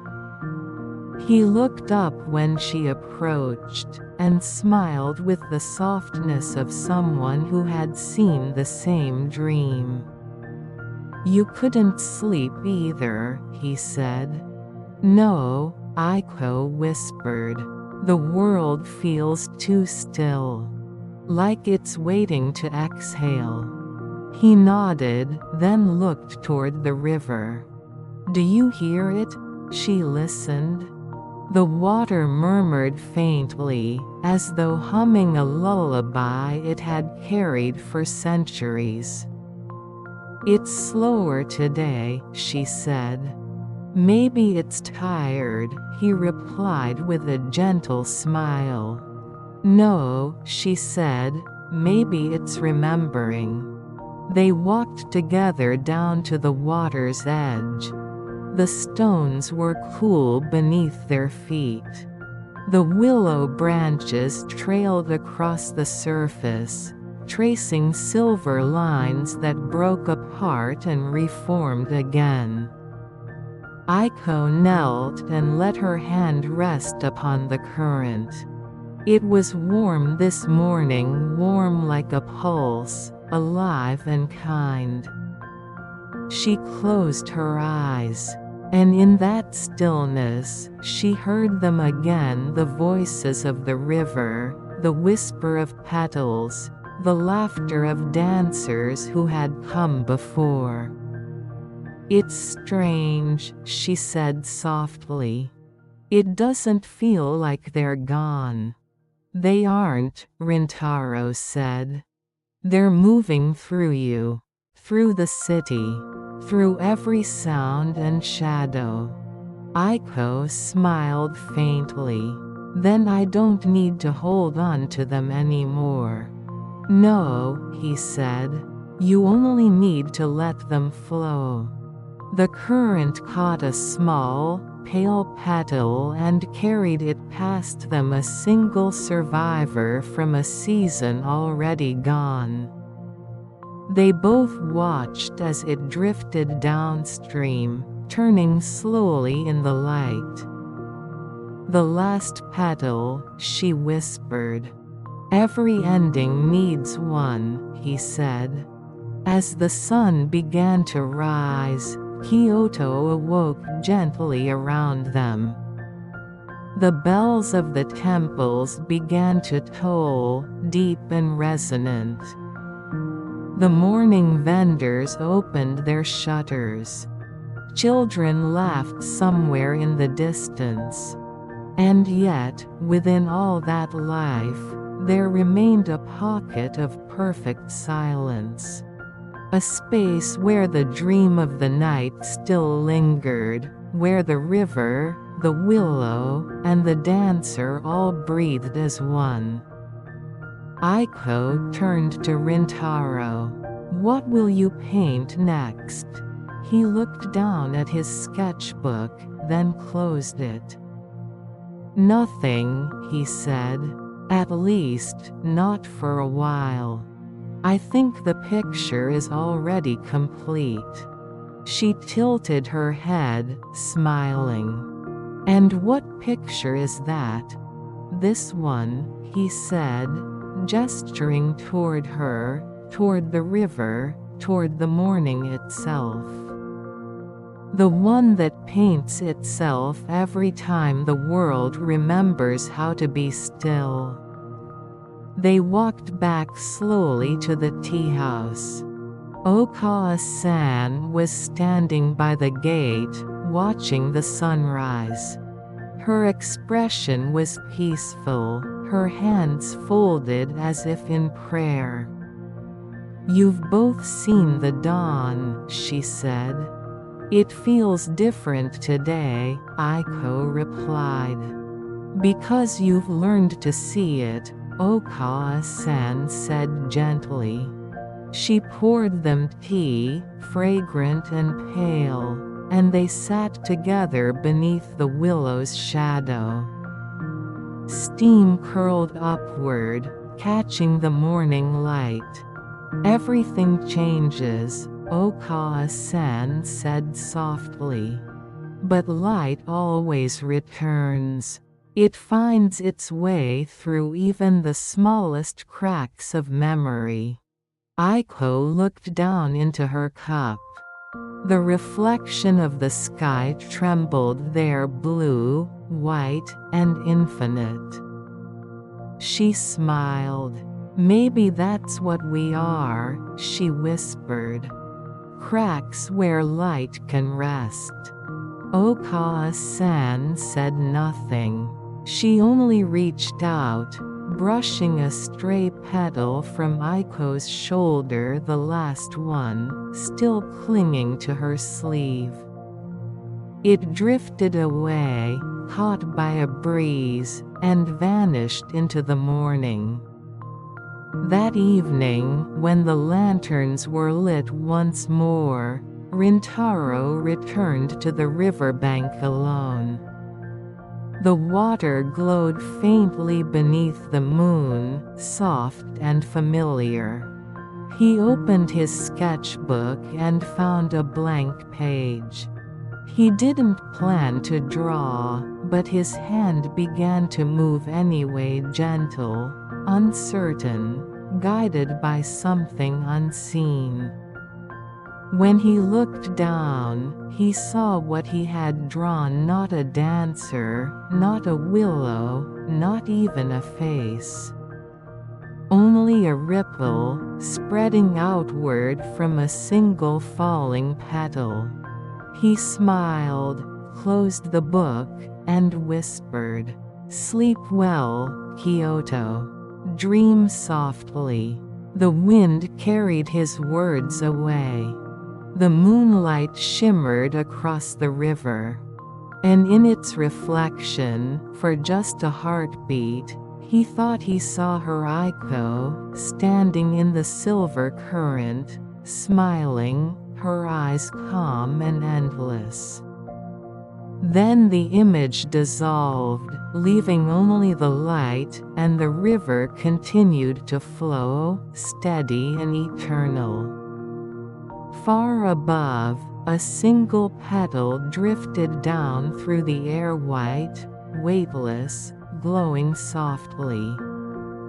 It touched the water, and where it landed, a circle of light spread outward, joining the quiet rhythm of the sleeping world. The river whispered, almost inaudible, "Every dream returns to the flow." And with that, Kyoto exhaled. The night, the dancer, the memory, the moon all folded gently into the same endless breath. Lanterns reflected in quiet waters. Prologue: the night of lanterns. The evening arrived like a sigh. The sea beyond the harbor was calm, its surface brushed by threads of silver light. All along the narrow river that wound through the old town, people gathered in quiet clusters, their hands cupping small lanterns. Each one glowing with a breath of fire. Rin stood among them, a girl of 17, her yukata pale blue, her eyes reflecting both the water and the light. The lantern she held trembled slightly, as though sensing her heartbeat. She had written a single line upon its paper wall in her careful, almost hesitant handwriting. "For Mother, who became the wind." The words looked fragile in the candle's glow. She feared that even a sigh might scatter them. The crowd's murmur softened as the priest's voice rose from the shore. He spoke of souls and rivers, of the gentle crossing between the seen and unseen. The night air smelled faintly of incense and sea salt. When the first bell rang from the temple hill, the townsfolk began to lower their lanterns into the river. One by one, lights touched the water, small suns released from trembling hands. They floated together, drifting toward the sea. Rin hesitated. The candle's flame quivered in the breeze, a living thing unsure of its journey. She looked down at the reflection, two flames, one above and one below. And for a moment, she couldn't tell which was real. "It's all right," said her grandmother behind her, voice soft as worn silk. "The water knows how to carry what we cannot keep." Rin nodded. Her throat tightened. She knelt at the edge of the river, her sandals sinking slightly into the cool mud. The reflection of the moon spread wide across the current, a trembling path of light. She placed her lantern upon it. It drifted slowly, joining the countless others, their lights merging into a gentle constellation that flowed toward the dark mouth of the sea. A hush fell over the crowd. Only the sound of water and the low hum of cicadas remained. The lanterns swayed and turned, their reflections multiplying as if the sky itself had fallen into the river to rest. Rin watched until her lantern was no longer distinguishable from the rest. Then she whispered, barely audible, "Find her, please." The river did not answer, but the wind stirred soft, deliberate, and the candle's flame flared once, as though in reply.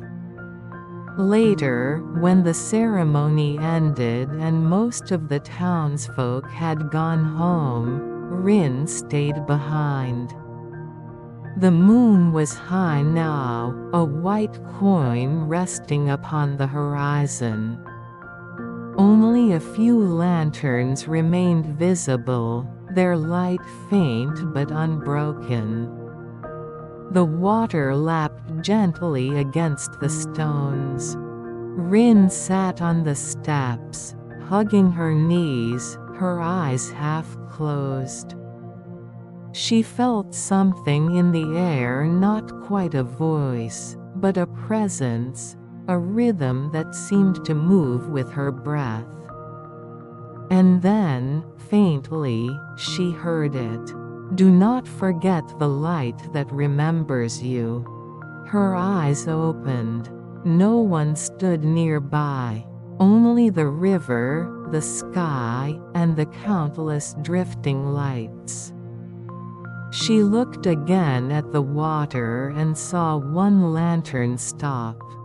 It turned in a slow circle, glowing brighter than the rest. Its reflection shimmered like a living eye. Rin rose, stepping closer to the edge. Her hand hovered above the surface, drawn to that impossible brightness. The moment her fingertips brushed the water, the sound of the world faded. The murmurs, the wind, even her own heartbeat fell away, replaced by the low hum of something vast and eternal. For a heartbeat, she saw images ripple across the surface. A woman's hand. Letting go of a paper lantern, a snow-covered field beneath a full moon, and a child laughing beside a quiet pond. Then the images vanished. The lantern drifted on, its light folding gently into the distance. Rin stepped back, trembling slightly. She felt as though she had awoken from a dream she could not name. Her grandmother's voice called softly from the path above. "Rin, come. It's late." She turned once more toward the river. The lights floated endlessly, reflections upon reflections, like thoughts that never end. She bowed her head. Then, with slow steps, she followed her grandmother home. Behind them, the last lantern flickered once, twice and steadied. The river carried it onward, past the bridges, past the sleeping houses, toward the sea that waits for all forgotten things. Chapter 1: The River of Whispering Light. Morning arrived softly, as if afraid to disturb the dreams still sleeping in the air. The river that wound through the town glimmered faintly under the first light, its surface calm. Carrying traces of last night's lanterns, tiny petals of fire drifting toward the sea. Rin walked along the embankment barefoot, her sandals in one hand. The stones were cool beneath her feet, damp from the night's dew.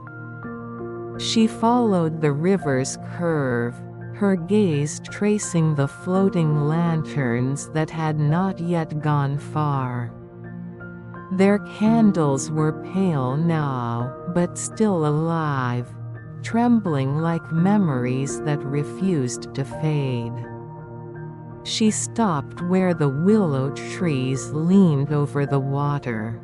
One lantern had caught among the roots, its paper torn slightly, its flame still burning. The inked characters upon its side had blurred, but she could make out fragments of a name written in another's hand, perhaps a stranger's prayer. The light inside flickered, then steadied. And in that faint shimmer, she thought she heard it again. "Do not forget the light that remembers you." The words brushed her ears like wind through reeds. She turned quickly, but no one stood nearby. The river flowed on, indifferent and eternal.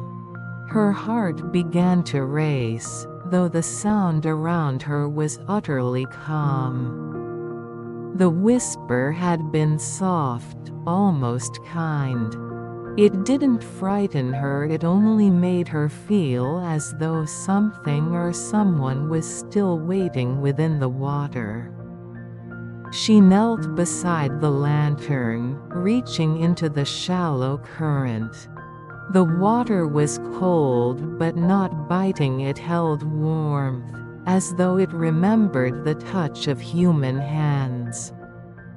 When she lifted the lantern gently, droplets ran down her wrist like silver threads. The flame within wavered, then grew steady again, as if recognizing her.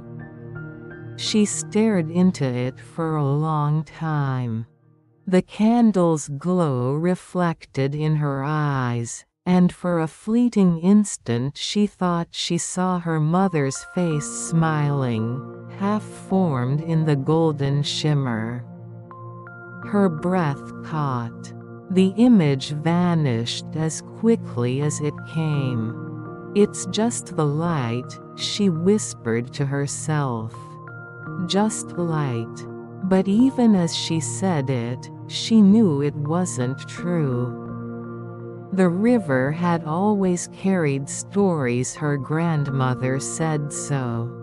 Every lantern released upon it became a vessel of memory, a small dream traveling between this world and the next. Perhaps, Rin thought, not all dreams drift away. Perhaps some linger, listening. When she returned home, the house still smelled faintly of incense. Her grandmother sat on the veranda, pouring tea, her movements slow and deliberate. The old woman's hair was silver, gathered neatly, her eyes half-lidded as though seeing both the present and something far beyond it. "You went to the river," she said without looking up. "Yes," Rin answered softly. "Did it speak to you?" Rin froze. "You heard it too?" Her grandmother smiled faintly. "No, but it has spoken before.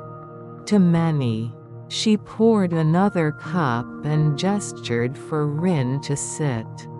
The tea was pale green, steam rising like a faint memory. "The river carries light, and light carries memory," the old woman said. "Sometimes, when the world grows quiet enough, the two begin to whisper to each other. That's when people hear things." Rin looked down into her cup. "It said not to forget the light that remembers me." Her grandmother nodded, eyes glimmering. "Ah, then it knows your name." "What does that mean?" "It means," she said gently, "that someone you love has not finished dreaming of you yet." That night, the wind shifted. From her room, Rin could hear the sea calling faintly in the distance, a low hum beneath the steady rhythm of the crickets. She lit a single candle on her windowsill and opened the shoji to let the cool air in. The garden below shimmered faintly, the pond reflected the half-moon like an eye that never blinked. For a while, she sat cross-legged, sketching lanterns in her notebook. Each one looked slightly different, round, square, heart-shaped, yet she felt that all of them were part of the same quiet conversation. When the wind passed through the paper walls, the candle's flame bent sideways, casting long, slow-moving shadows across her hands. And then softly, beneath the whisper of the night, she heard it again. "The light remembers. Follow the reflection." The sound came not from the air, but from the pond itself. She leaned toward the window, her heart rising. The moon's reflection on the water rippled once, twice, then stilled. Within its trembling surface, she thought she saw a shape, the faint outline of a person standing upon the water, their face hidden by the shimmer of light. She blinked. The image was gone. Only the moon remained. Rin exhaled, slow and steady. Her pulse was calm again, yet something deep inside her had shifted, like a door opening in a place she hadn't known existed. Later, lying beneath her thin summer blanket, she watched the candle burn itself lower and lower until it was only a glowing memory in the dark.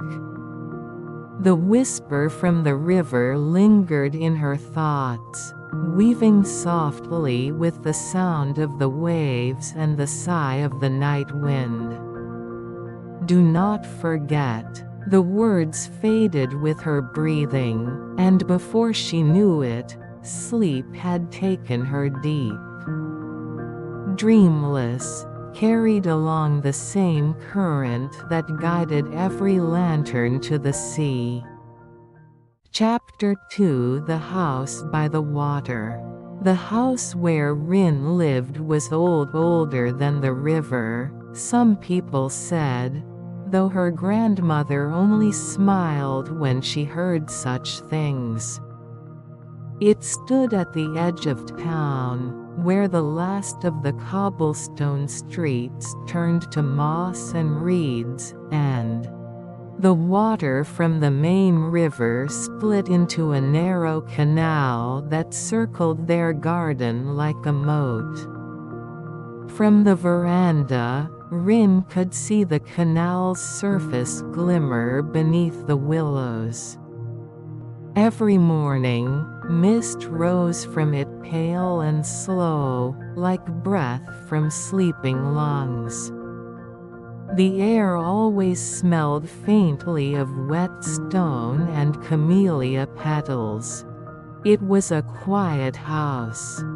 The kind of quiet that listens. The paper walls bore faint stains of time, and in the evenings, the sound of dripping water echoed through the corridors, steady, rhythmic, almost like the ticking of a clock that measured something deeper than time. Rin had grown used to it since childhood. She used to imagine that the sound came from beneath the floorboards, where an invisible river flowed, carrying forgotten moments away. That afternoon, she sat with her grandmother in the main room, folding laundry by the open shoji.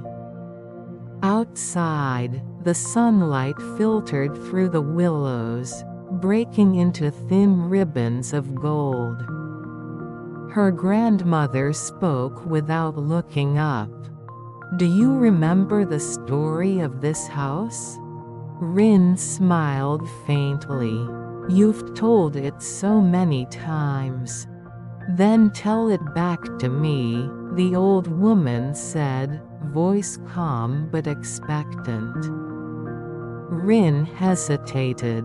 "You said that long ago, when this town was still new, the house was built on the site of a spring. The people who lived here were the keepers of the water. They watched the currents, measured the seasons, and made sure the flow never stopped." Her grandmother nodded. "Yes. They called it the House of Listening Water." "Because the water could speak?" Rin asked. "Because the people could hear," she corrected gently. "The water remembers everything that touches it: joy, sorrow, love, even the smallest whisper. If you are quiet enough, you can hear what the water remembers." Rin looked toward the garden, where the canal caught the light of the sun and scattered it like dust. "Do you think that's what I heard last night?" Her grandmother folded another piece of cloth before answering. "Perhaps. But the water doesn't speak to everyone. It chooses those who still carry a light." Rin frowned. "A light? The kind that isn't seen," the old woman said softly. "The kind that remembers." That evening, Rin walked through the garden barefoot. The stones were cool beneath her feet. The cicadas had begun their chorus. The canal glowed faintly in the dimming light, and the reflection of the house wavered upon its surface, a house of shadows and memory. She crouched beside the pond at the center of the garden. It was small and circular, edged with smooth stones. In the center floated a single lotus, its petals half open. Rin touched the water lightly. Ripples spread outward, distorting the reflection of the sky. When the ripples faded, she thought she saw something beneath the surface, a faint shimmer, like a lantern's glow, pulsing softly in the dark. "Grandmother?" she called. No answer came, only the murmur of the evening wind. The lotus trembled once, then stilled. Rin leaned closer.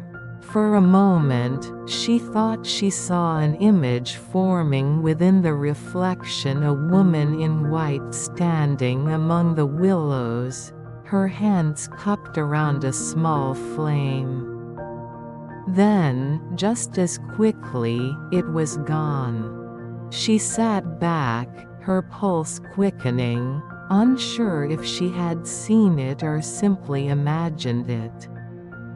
The pond remained calm, unbroken, as if nothing had stirred. Later that night, her grandmother lit incense in the small shrine room and called Rin to join her. The flickering flame cast gentle shadows across the tatami.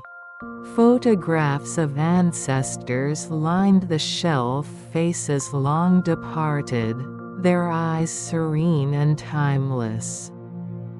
"Do you know why we keep water before the shrine?" the old woman asked, pointing to the small ceramic bowl filled with clear water. Rin shook her head.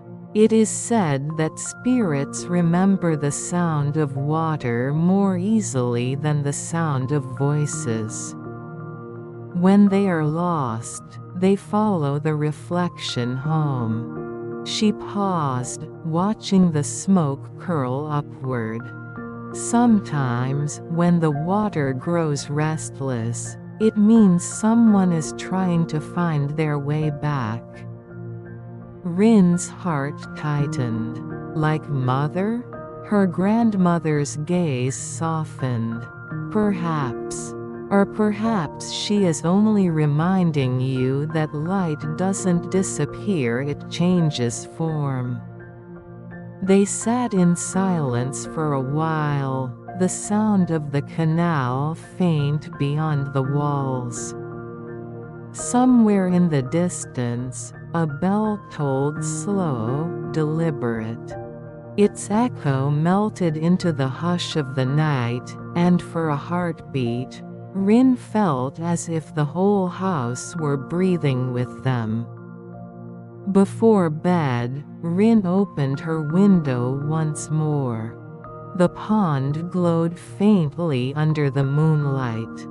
This time, she didn't look away when she saw the reflection move. It wasn't frightening. It felt like recognition. The whisper came again, soft, barely a breath. "The water keeps what the heart cannot." Rin placed her hand against the windowsill, the wood warm beneath her fingers, as though it too were listening. She didn't answer. Instead, she closed her eyes and let the sound of the water lull her. Somewhere between waking and sleep, she thought she heard the faint creak of a boat drifting down the canal. A sound from another time, carrying voices that spoke in ripples instead of words. The last thing she felt before sleep took her was the memory of her mother's hand, cool, gentle, and shimmering like water.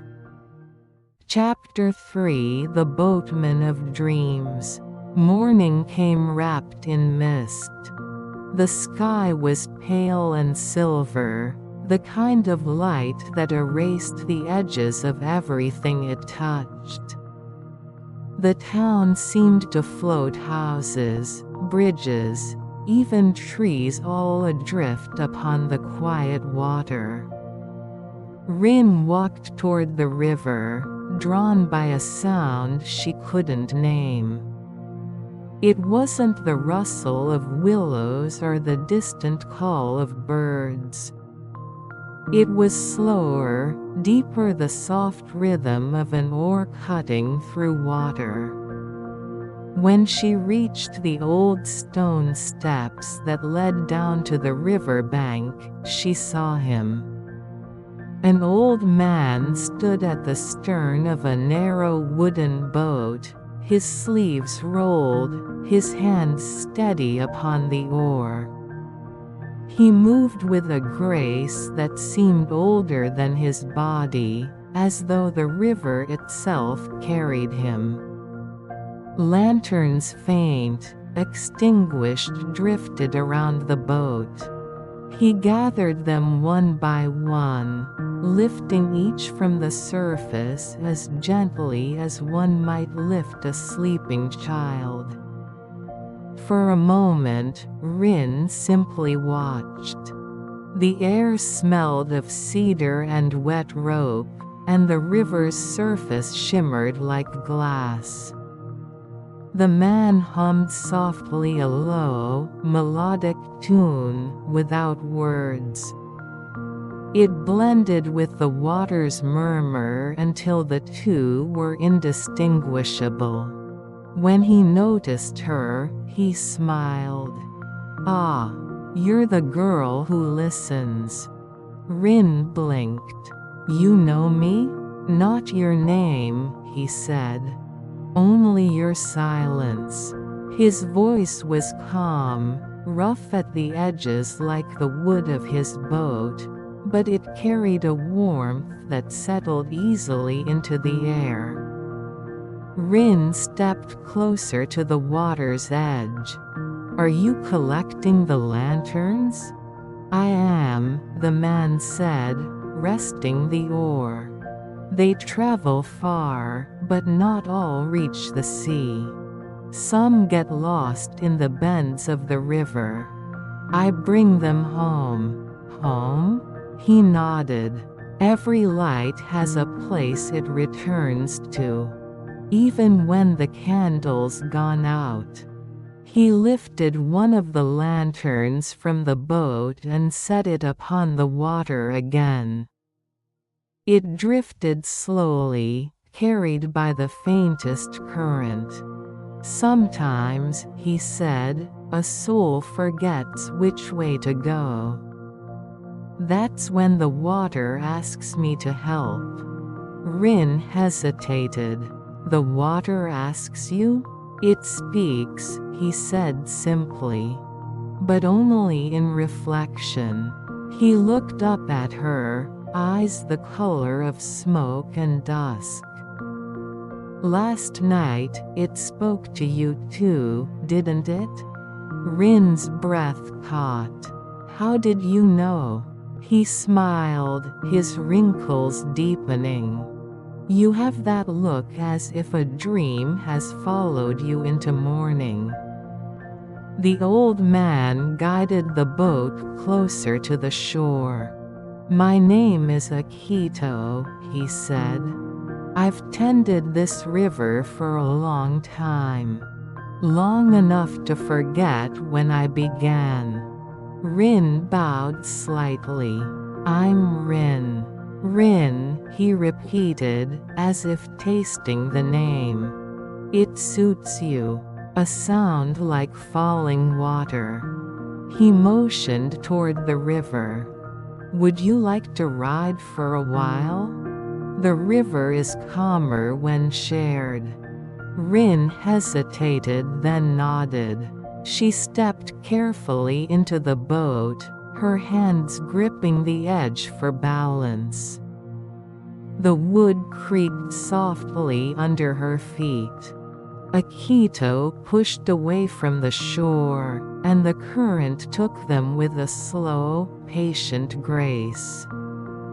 The town receded behind them, roofs fading into mist, until only the river and the sound of oars remained.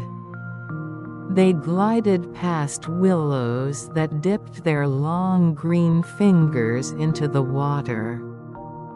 Tiny fish darted below the surface, silver and fleeting.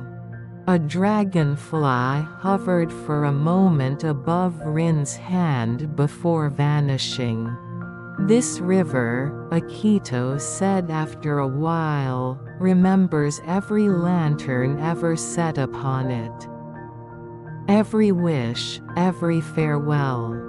Even when the paper rots away, the light remains in the current. Rin listened quietly. Where does the light go? Where all dreams go, he said.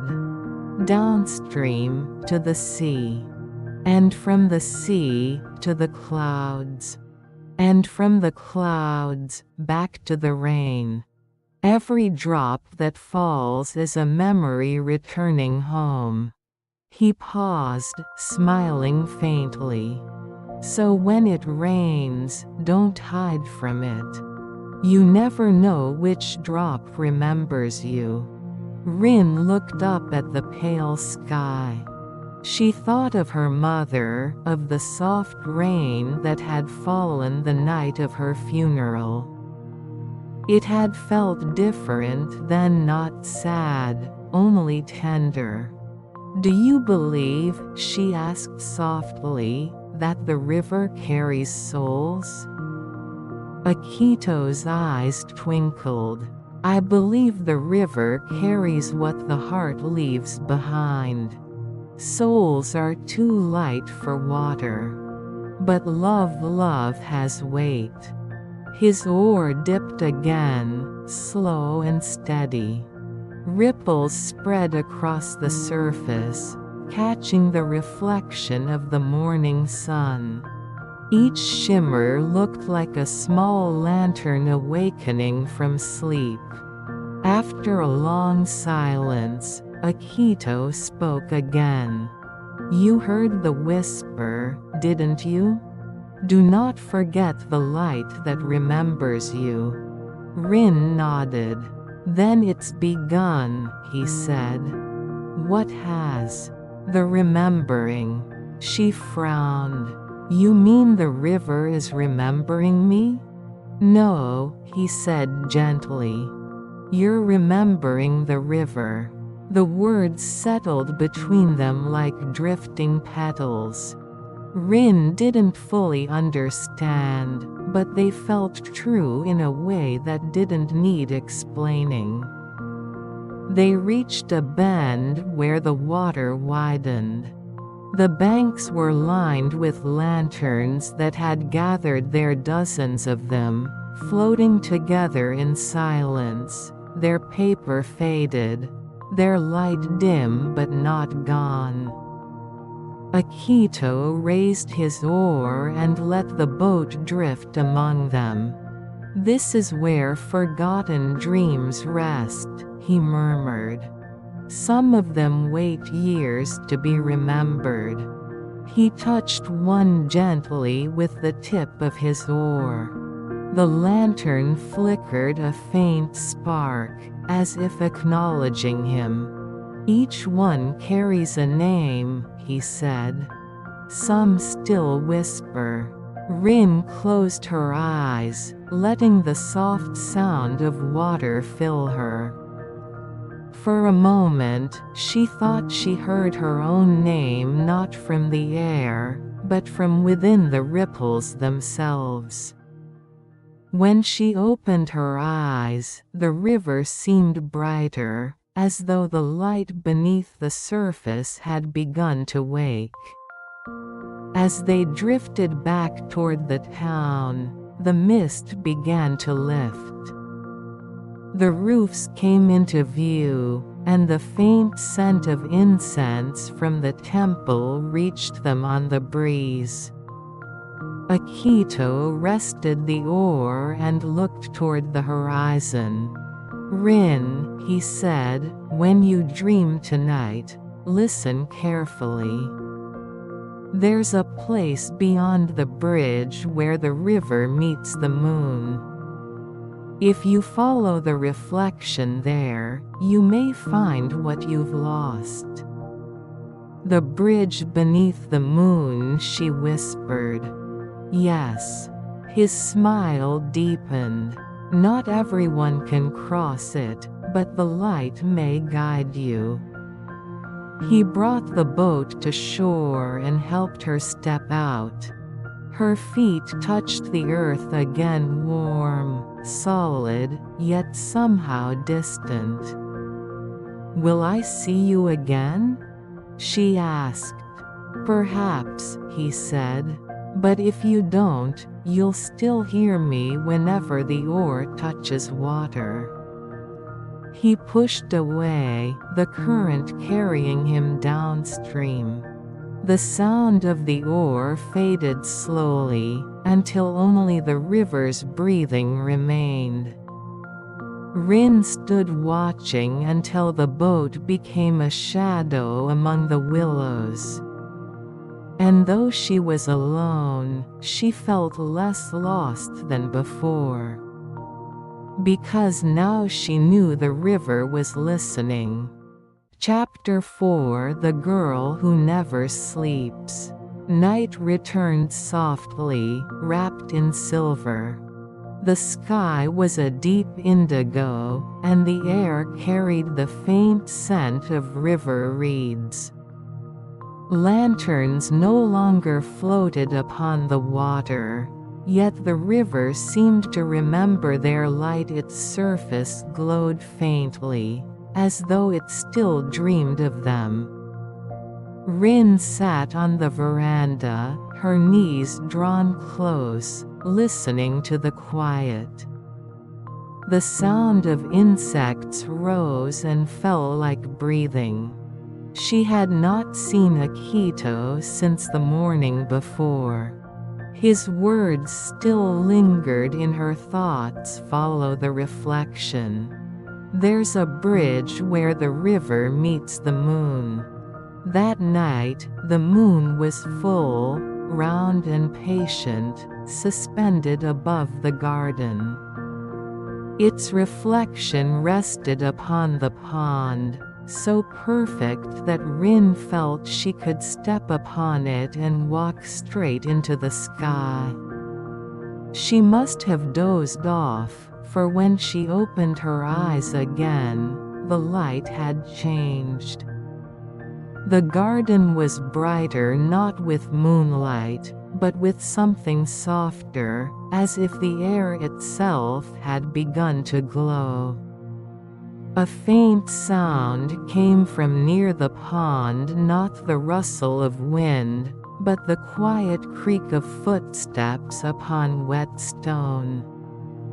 Rin turned. A girl stood beside the water. She wore a white kimono, simple and loose, the sleeves trailing like mist. Her hair was long, black as ink, yet her skin held a faint, transparent glow, as though she were made of reflected light. She looked no older than Rin, perhaps younger. But her eyes, they were the color of morning fog, and in them, the world seemed distant and endlessly calm. "Who are you?" Rin whispered. The girl tilted her head slightly, as if the question itself were foreign to her. "I'm not sure," she said. Her voice was quiet, the kind of sound one might hear only in dreams. "Did you come from the river?" Rin asked. The girl smiled faintly. "I've always been near it. I can't remember before that." The wind shifted, stirring the willow leaves. Rin felt her heart beating too quickly, yet she wasn't afraid. There was something familiar about the girl, not her face, but the feeling she carried. Like déjà vu, soft and sorrowful. "You were watching me, weren't you?" Rin asked. "Last night, I saw someone by the pond." The girl nodded once. You were listening. Most people don't listen anymore. To what? To the light, she said. It speaks when the world grows quiet. She stepped closer, her bare feet barely disturbing the moss.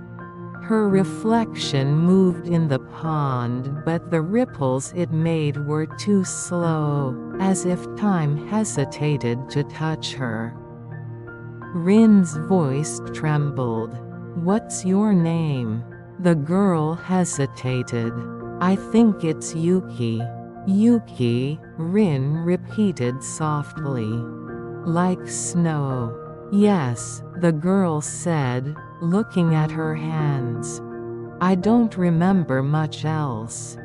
Only that I don't sleep." "You don't sleep?"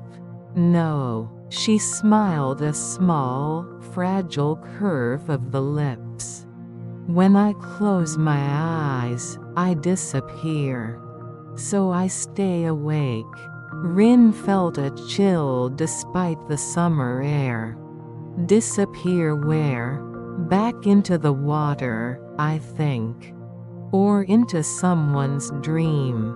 She looked toward the pond, where the reflection of the moon seemed to tremble in agreement.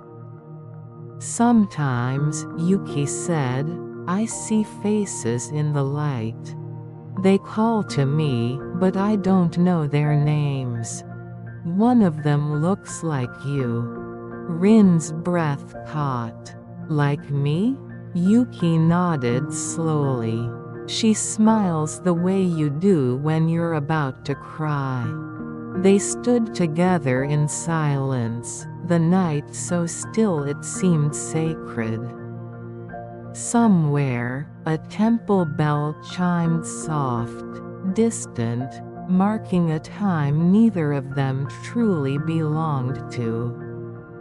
Rin wanted to ask 100 questions, but each word felt too heavy for the air between them. Finally, she said, "Why did you come here?" "I followed the light," Yuki said. "It told me to find the one who remembers." "Remembers what?" "The name that was lost." Rin's pulse quickened. "Whose name?" But Yuki only smiled again, faint, knowing, and infinitely sad. "Maybe yours. Maybe mine." The moon climbed higher. Its reflection upon the pond brightened until it looked almost solid. Yuki stepped closer to it, and the water beneath her shimmered as if welcoming her weight. "Where are you going?" Rin asked. "Nowhere," Yuki said softly. "I never go anywhere. I just appear." "Then will you appear again?" For a moment, Yuki looked at her, really looked, as though trying to memorize the shape of her face. "If you keep the light alive," she said, "you'll find me by the bridge beneath the moon." Before Rin could answer, a breeze stirred, and with it, Yuki's form began to waver. Her edges blurred, her reflection fading before her body. Then, without a sound, she was gone. Only the ripples remained, circling outward across the moon's reflection. Rin stood there for a long time, watching the water settle, feeling both awake and half dreaming. Somewhere within her, a memory stirred, a voice like her mother's, calling her by name across a river of light. Rin followed the reflection. The whisper faded with the night breeze. When Rin finally returned to her room, The candle on her windowsill had burned low, its flame flickering just before sleep. She lay down, eyes open to the ceiling. The image of Yuki's pale face imprinted upon her mind, too clear to be a dream, too unreal to belong to waking. And for the first time in her life, Rin was afraid to close her eyes. Chapter 5: A Bridge Beneath the Moon. The night was washed in silver. The moon hung low, and its reflection stretched across the river like a path of light. Mist drifted between the willows, curling around the old wooden bridge that crossed the narrowest part of the stream. Rin stood at the foot of that bridge. The air was cool against her skin, and the water below murmured, as if reciting an endless lullaby. She didn't know why she had come. Perhaps it was the whisper she had heard before sleep, that soft, echoing voice. "Find me by the bridge beneath the moon." Now she was here, and the world was impossibly still. Even the crickets had fallen silent. Only the river moved, slow and deliberate, carrying the moonlight upon its back. Halfway across the bridge, a figure appeared. At first, Rin thought it was a trick of reflection, the moonlight forming the shape of a person. But as her eyes adjusted, she saw the white folds of a kimono, the dark hair moving gently in the wind. Yuki stood at the center of the bridge, barefoot, her hands resting lightly upon the railing. Her gaze was fixed upon the water below. Rin felt her breath catch. "Yuki." The girl turned slowly. Her face was calm, unreadable, but when she spoke, her voice carried the softness of the night. "You found me. You asked me to," Rin said, stepping closer. "No," Yuki whispered. "The river did." They stood together beneath the moon's silver glow. The bridge creaked faintly beneath their feet. Below, the current moved like liquid glass, reflecting two shapes that shimmered between being and dream. "Do you come here often?" Rin asked. Yuki nodded. "Every night. When people sleep, I walk where the light touches the water. It's the only time the world remembers me." "Remembers you?" "I was once part of the light," Yuki said, "but I fell into the river. Now I can only appear when the moon calls my name." Her words flowed like a poem half forgotten. Rin wanted to ask more, but the stillness around them seemed too fragile to break. Instead, she said quietly, "I used to think dreams ended when morning came.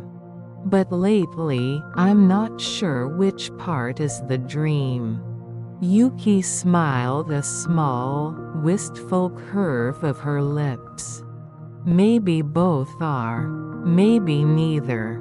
A breeze swept over the bridge, carrying with it the faint scent of lilies. The water rippled, and their reflections blurred, two faces merging for a heartbeat before parting again. "Look," Yuki said, pointing downward. Rin leaned over the railing. Below them, countless tiny lights drifted along the river, not lanterns, but soft, floating embers, glimmering like stars caught in the current. "What are they?" Rin whispered. "Dreams that never found a home," Yuki replied. "Every time someone forgets a wish, its light returns to the river. Sometimes they rise again." One of the lights brushed against the bridge's shadow and paused there, trembling as if listening. It glowed brighter for a moment, then floated onward, gentle, content. Rin watched it until it disappeared. "They're beautiful," she said. "They're lonely," Yuki corrected softly. "But beauty and loneliness often share the same light." The moon drifted higher, casting a pale road upon the water that seemed to lead into infinity. Rin felt an ache deep within her chest, a longing she couldn't name. "Yuki," she said, "why do you never sleep?" The girl's expression turned distant. "Because I dream with open eyes. If I close them, I lose what remains of myself. And what remains? Only what you see, reflection and silence." She looked at Rin, then, truly looked, and for an instant her eyes seemed older than the river itself. "But when you dream, I can walk," she whispered. "When you remember me, I exist." Rin's throat tightened. "Then if I stopped remembering, I would fade," Yuki said simply. "Like a lantern whose flame goes out." The words hung in the air, so quiet that even the river seemed to pause to hear them. "Then I'll remember," Rin said. "Even if it's only in dreams." Yuki smiled faintly. "That's all dreams are, remembering what the world forgets." They walked together toward the center of the bridge. The moonlight gathered around them, soft as falling snow. Yuki reached out and took Rin's hand. Her skin was cool, smooth, almost weightless. For a moment, their reflections below merged completely, two shapes of light intertwined. "Can you feel it?" Yuki asked. "The river beneath us?" Rin nodded. The wooden boards seemed to pulse gently underfoot, as if the bridge itself were alive, breathing with the rhythm of the current. "This bridge," Yuki said, "was once built for those who couldn't cross. It appears only when the moon is full. Some say it connects this world to the one beneath the water." "And which one are we standing in now?" Rin asked. Yuki's eyes glimmered. "Does it matter?" The air grew colder. Mist began to rise, curling around their feet. The sound of the river deepened, no longer a murmur, but a voice, vast and slow. Rin felt her hand tighten around Yuki's.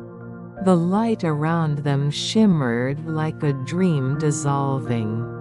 "Don't be afraid," Yuki whispered. "The bridge only appears to those who are ready to remember." "Remember what?" Rin asked. "The name you've forgotten, the one the water keeps." Before Rin could speak, the mist thickened, swallowing the edges of the bridge. The river below glowed brighter, its reflection turning into a sea of light. She felt herself sinking not downward, but inward, as if she were falling into her own memory. When the mist cleared, she stood alone. The bridge, the river, the moon all gone. Only silence remained, but in that silence, she heard a single voice, soft and familiar. When the light remembers, you will too. And then the sound of water, gentle and endless, carrying her slowly back toward waking. Chapter 6: The Sound of Forgotten Names. The rain had come at last. It began as a whisper of fine, silken drizzle that barely disturbed the air. The world turned silver. Roof tiles gleamed. The river swelled with quiet gratitude. Rin stood beneath the eaves, watching the drops fall. They rippled across the canal, turning the reflection of the willows into trembling threads. She thought of what Akito had told her: when it rains, don't hide. You never know which drop remembers you. So she didn't hide. She stepped barefoot into the garden, her kimono clinging softly to her ankles, the rain tracing lines down her arms like forgotten handwriting.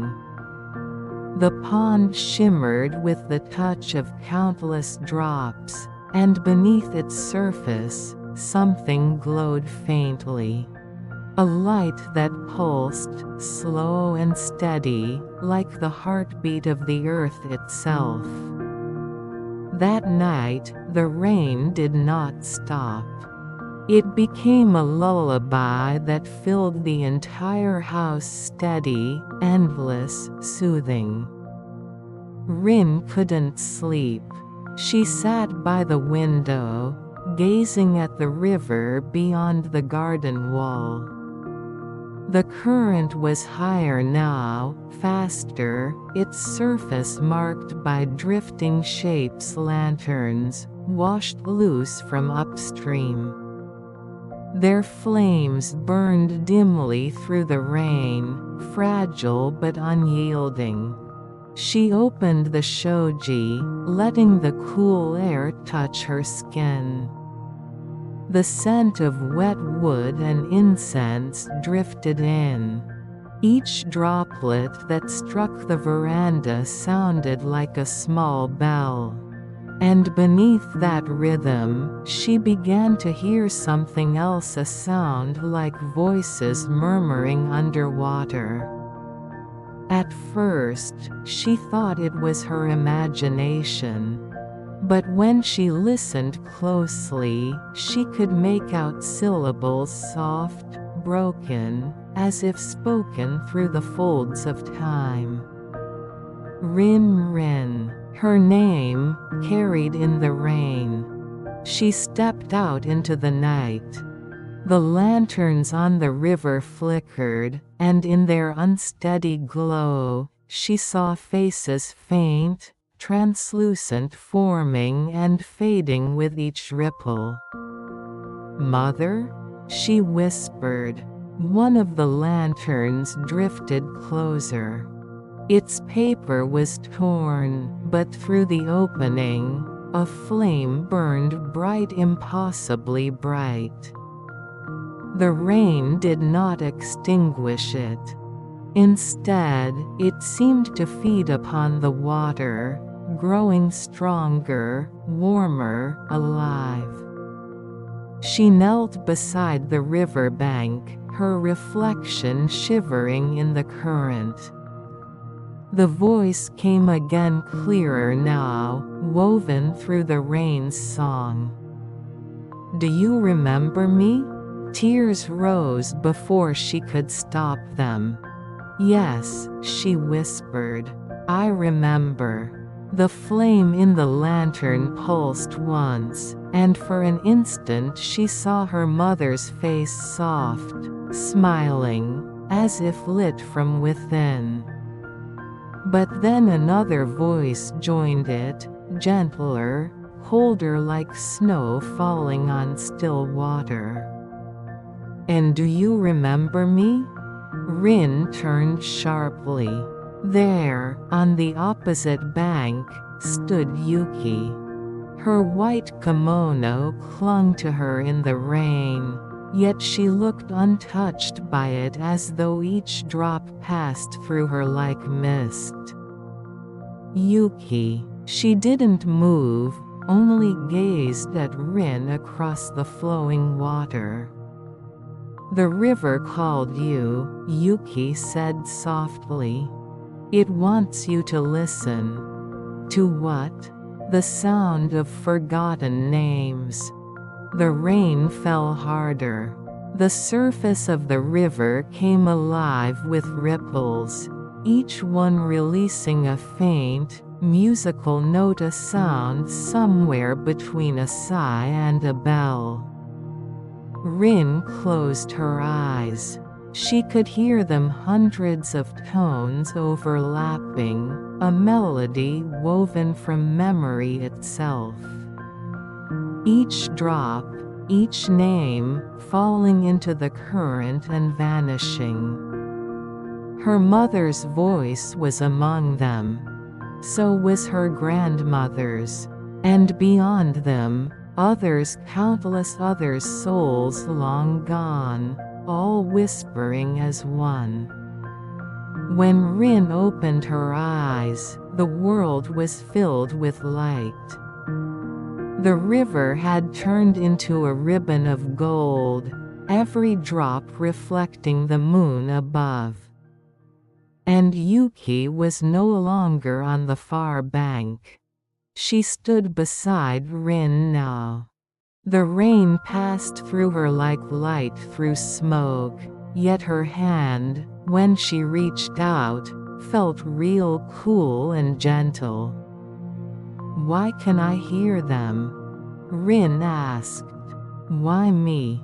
"Because you remember," Yuki said. "And because someone remembered you first." Rin stared at the water. The lanterns drifted together, forming a slow, spiral motion. At the center of their light, she thought she saw something rising, a shadow, shaped like a woman holding a child. Her heart stopped. "Mother." The figure dissolved before she could take a step. Only ripples remained. Rin fell to her knees, the rain mingling with her tears. "I don't understand," she whispered. "Why does it hurt to remember?" Yuki knelt beside her. "Because memory is light," she said. "And light burns, even when it's gentle." Her fingers brushed Rin's cheek. They were cold, but not unpleasant, a cold that soothed, like the first snow of winter. "Don't close your heart," Yuki murmured. "If you do, the river will fall silent." The storm began to fade. The rain slowed to a drizzle, and the lanterns resumed their gentle drift downstream. Rin looked up. The moon broke through the clouds, its reflection scattering across the wet stones. The world seemed newly washed, fragile, and clean. Yuki rose, her figure becoming faint again. "The river will dream of you tonight," she said. "When it does, listen for the name it speaks." "Will I see you again?" Rin asked. Yuki smiled that same sad, knowing smile. You never stopped. And then she was gone. Only the sound of dripping water remained steady, unending, like the heartbeat of something ancient beneath the world. That night, as Rin lay in bed, the sound of the rain returned in her dreams. But it was no longer just rain. It was 1,000 whispers, calling her name, and beyond them a voice she hadn't heard in years.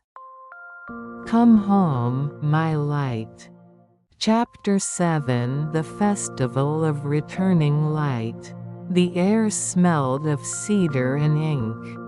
The town was quieter than she remembered, the sound of geta against the stones softer, the laughter from the teahouses gentler, as though even joy had learned to whisper.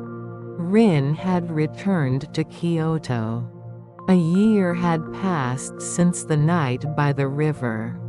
Yet when she walked along the old canal, the lanterns still drifted in her memory, each one a pulse of light that refused to fade. The Festival of Returning Light was held only once every 7 years. Unlike the summer's ceremony of farewell, this one was not for letting go. It was for calling back.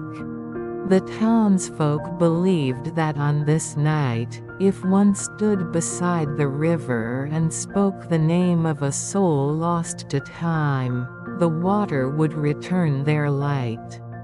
Just for a breath, just long enough to be remembered again.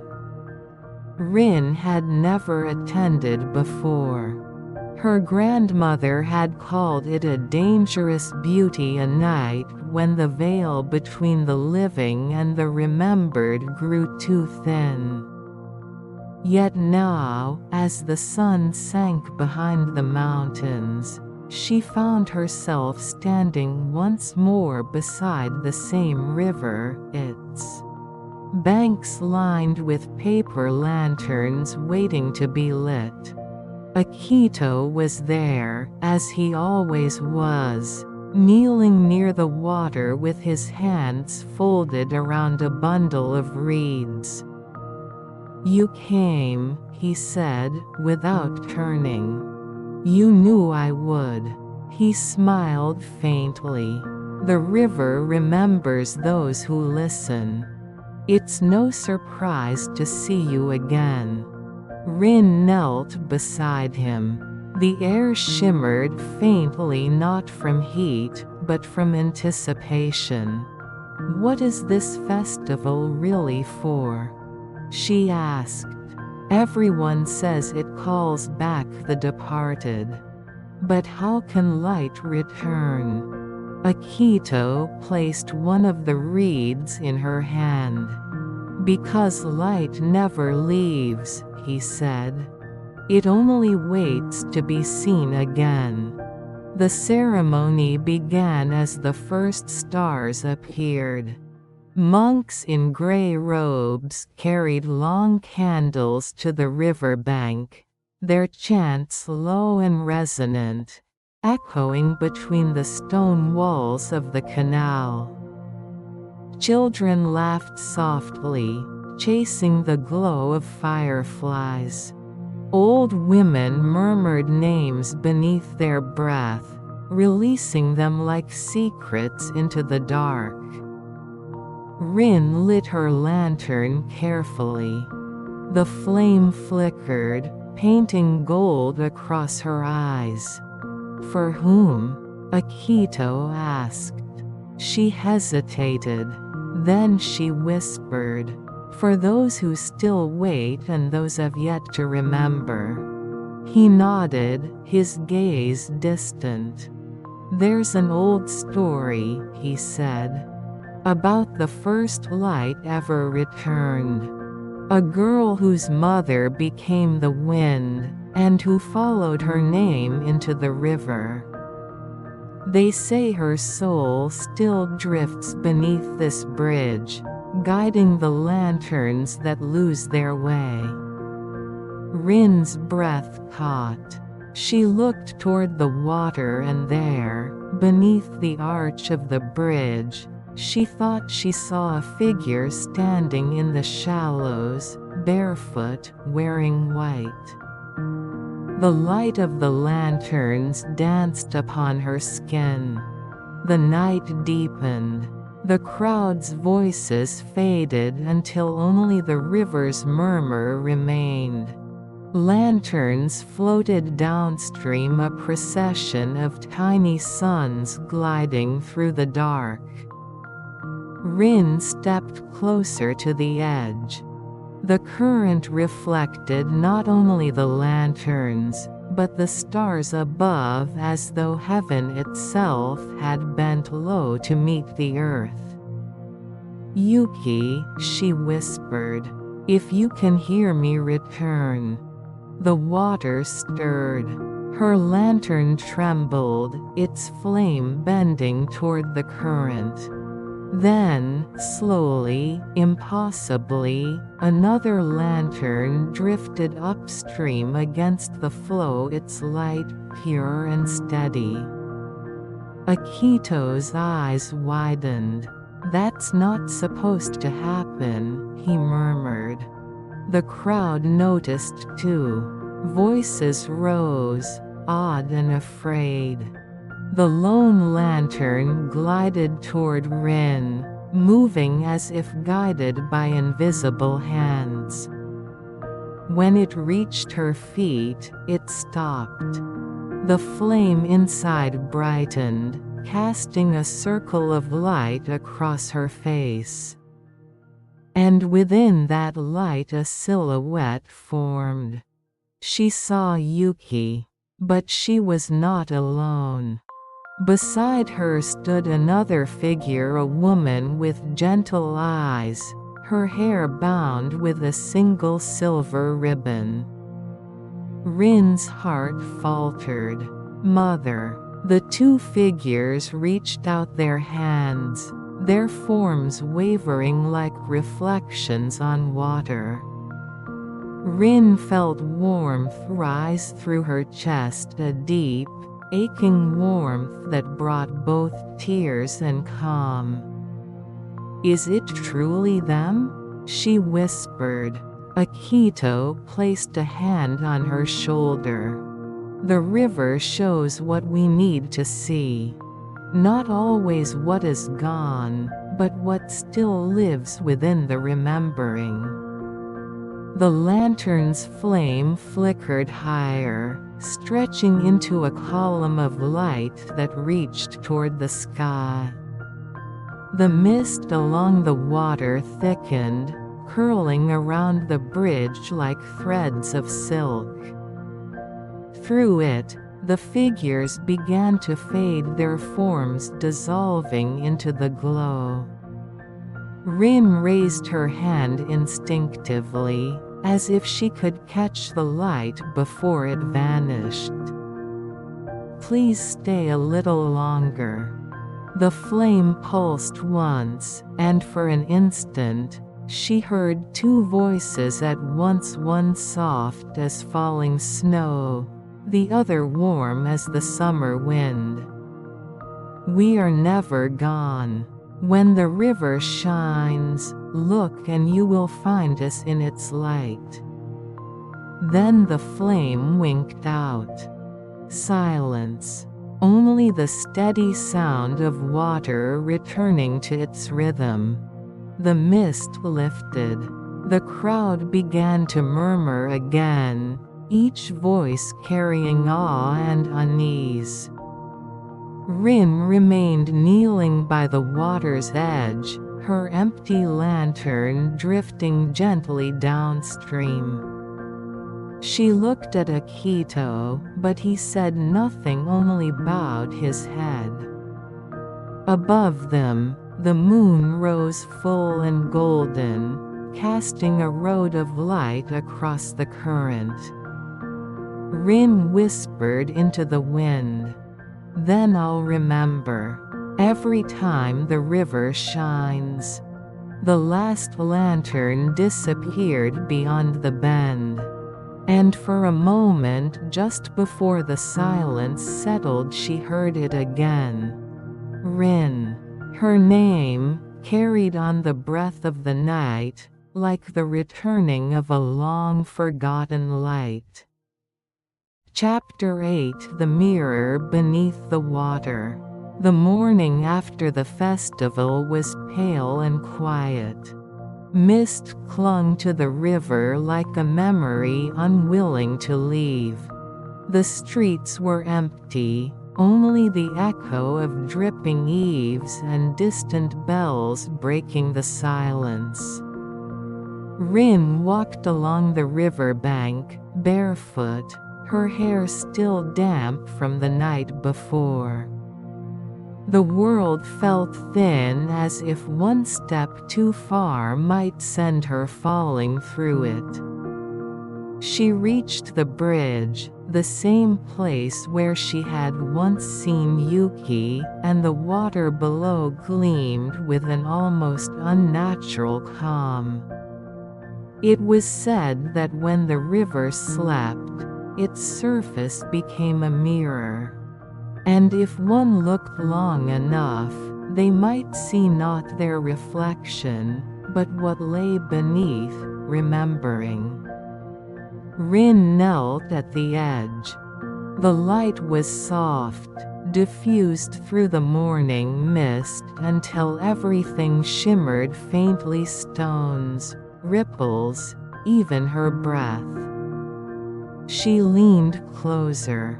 Her reflection stared back, eyes dark, tired, yet filled with a strange clarity.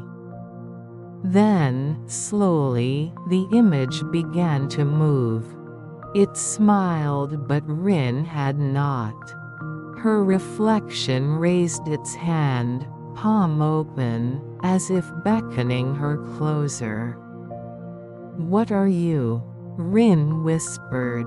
The voice that answered was her own, but softer, older, the sound of memory speaking through her throat.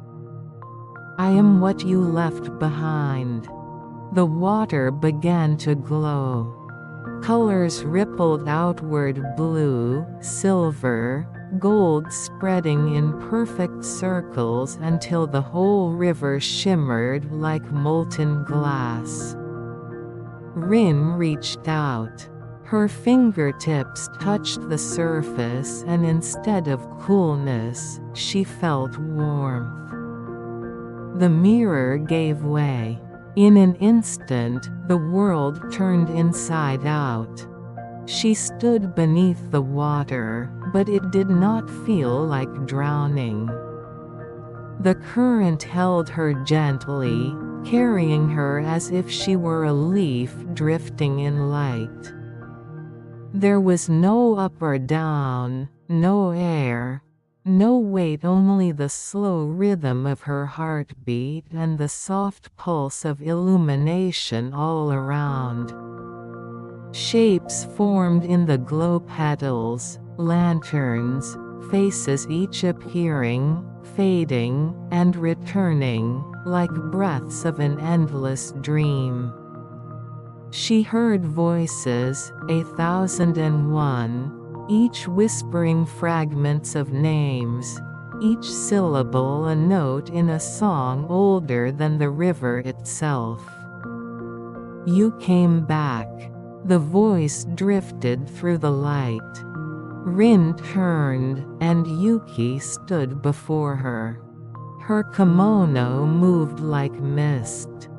Her eyes were no longer human, they held the reflection of the whole river. "Where am I?" Rin asked.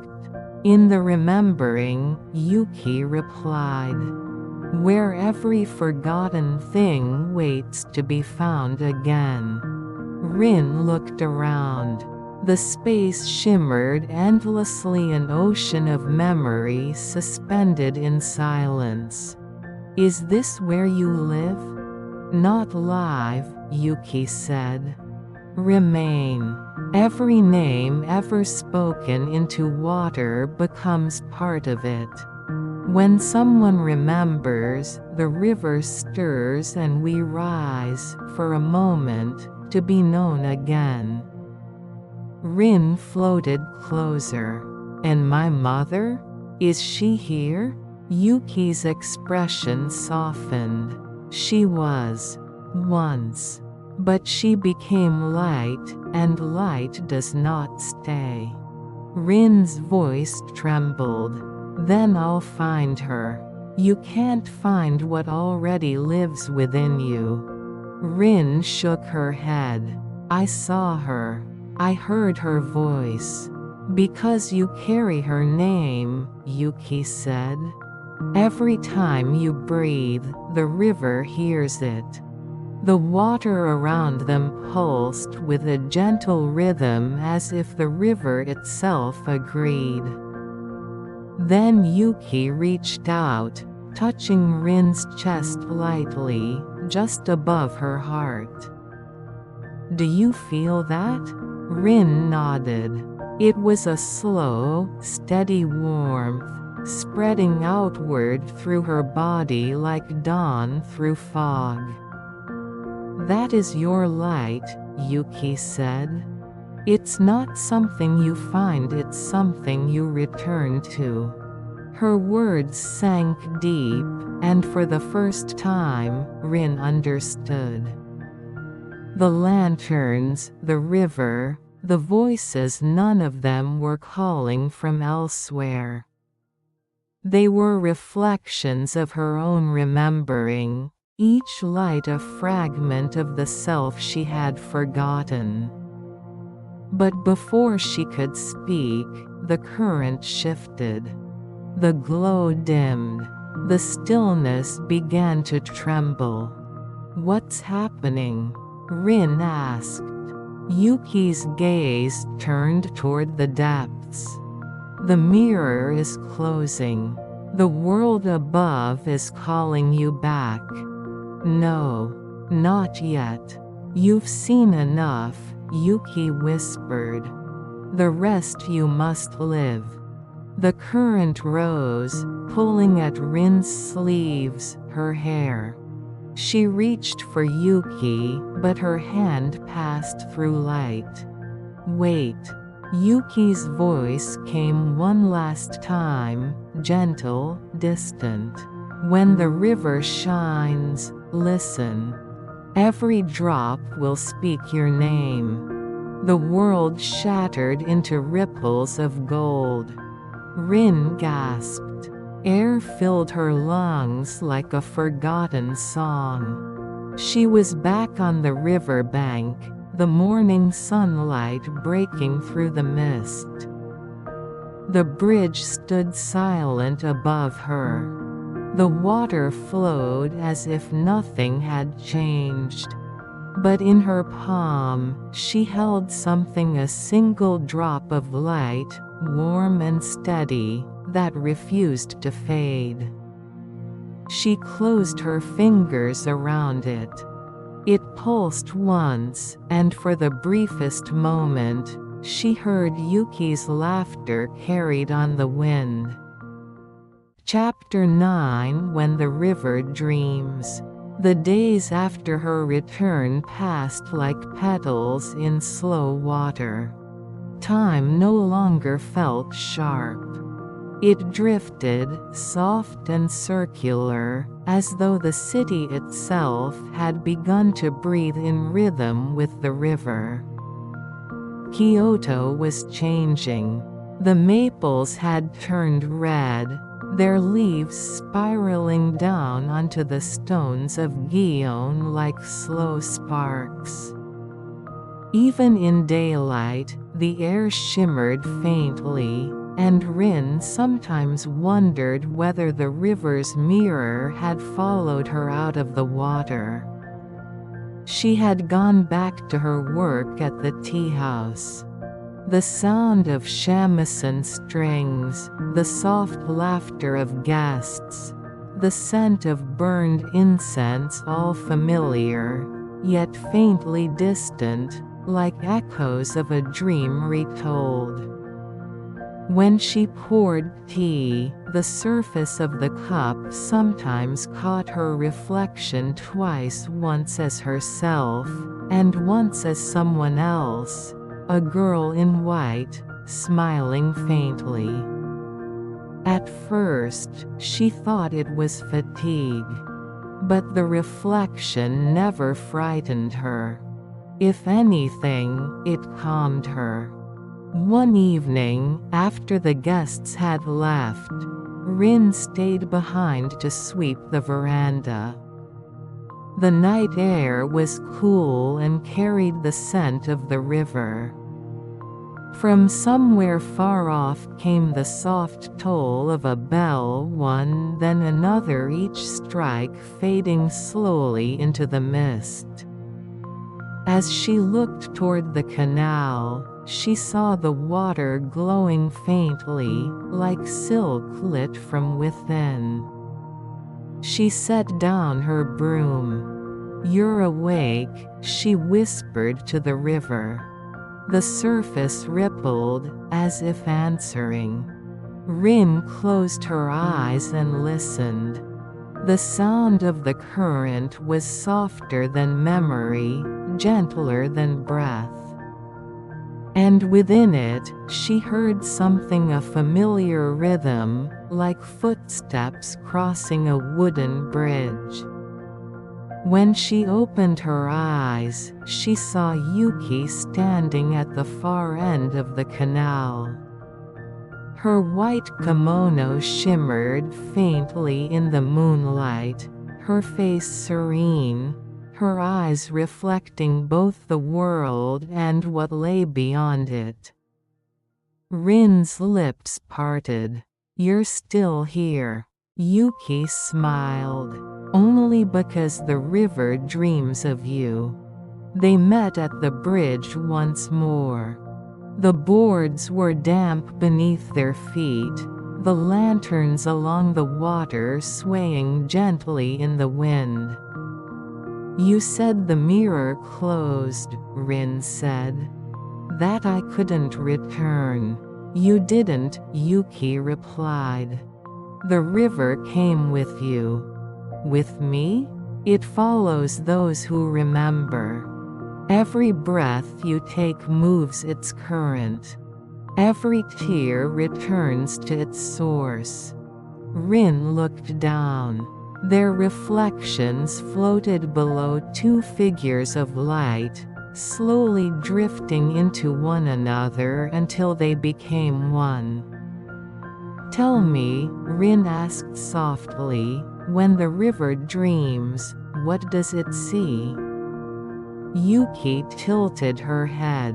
"It dreams of every face it has ever carried. Of mothers who let go, of daughters who remember, of lanterns that still burn beneath the waves." She turned toward the moon. "And sometimes, it dreams of being human, of knowing what it means to hold light, and then to lose it." Rin felt tears gathering again. "If the river dreams, what happens when it wakes?" Yuki smiled faintly. "It becomes you." The wind rose. Cherry leaves long past their season drifted through the air, white as if made of paper. They landed on the water and did not sink. Rin stepped closer to Yuki. "Are you part of the dream, too?" "All light is," Yuki said. "Even yours." Rin looked at her own hands. They glowed faintly, softly, like the flame of a lantern seen through mist. "Then when I wake, you won't forget," Yuki said. "Because the dream has already remembered you." The sound of the river deepened, rising into a low hum that seemed to come from everywhere: the water, the air, her own heartbeat. The city around them began to fade. The tea house, the lanterns, the bridge, all dissolving into light. Rin closed her eyes. She felt weightless, as if floating once more beneath the surface of the world. The hum turned into a voice, 1,000 voices woven together, singing without words. And through them all, one voice rose clearer than the rest. "You are the river now." When Rin opened her eyes again, the night was silent. The bridge was empty. The water flowed as before, quiet, endless. Yet she felt no loneliness. The river's song had not stopped, it had simply moved inside her. She touched her chest. The warmth still lingered there, steady as a heartbeat. "Then let it dream," she whispered. "And I will dream with it." The current caught the moonlight, splitting it into 1,000 drifting pieces, tiny reflections moving toward the sea. And above them, for a single breath, the stars seemed to bow their heads. Chapter 10: The Light That Remembers. Morning came without sound. The sky was the color of pale silk, and the mist that rose from the river drifted through the streets like unspoken words. Rin stood on the veranda of the tea house, watching the first light touch the rooftops. The air carried the scent of rain and cypress, and somewhere far away, a bell rang one note, long and low. It felt like the beginning of the world. She poured tea, though no one was there to drink it. The steam curled upward, and in that brief, translucent shape, she thought she saw Yuki's face again, smiling softly, fading into the air. For the first time, Rin did not reach for it. "Thank you," she whispered. "For remembering me." The words were light enough to float. They rose, then disappeared into the quiet morning. Down by the river, the water was calm. Children were setting new lanterns upon the surface, bright, playful ones, painted with suns and cranes. The festival was over, but still, the city could not resist letting a few lights drift each morning, as if the act itself had become a habit of the heart. Rin walked to the bridge. The boards were warm beneath her bare feet, and the current below sparkled like breathing glass.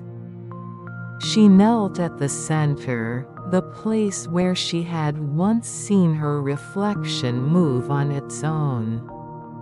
Now, when she looked down, the face that stared back was calm, hers, and yet not hers alone. "The river dreams," she murmured, "and I dream with it." The reflection rippled.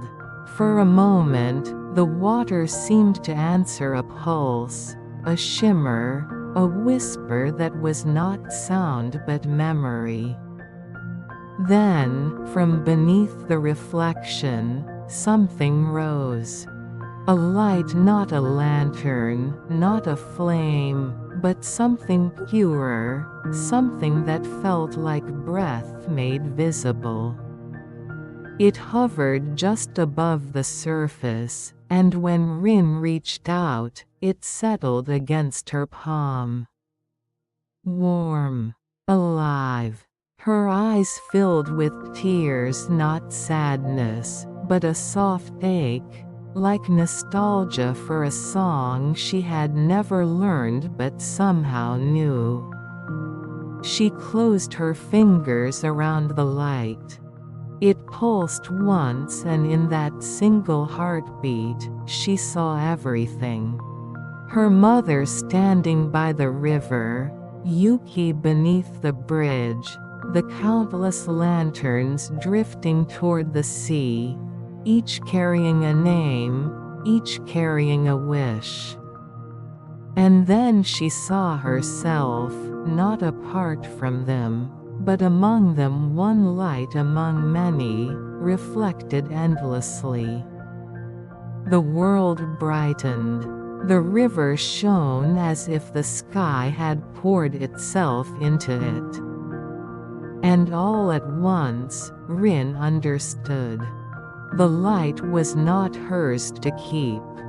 It had always been part of the river, part of the dream, part of the remembering.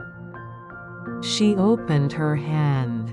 The light rose slowly, hovering above her fingertips like a small sun. It turned once in the air, as if bowing. "Go," she whispered. "Find the ones who still wait." The light drifted upward through mist, through morning, until it vanished into the widening sky. The city woke. The sound of laughter returned. The scent of incense and river wind filled the streets. Everything was ordinary again, and yet, nothing was the same. Rin turned away from the bridge. The warmth still lingered in her palm. She smiled. "When the river shines," she said softly, "I will remember."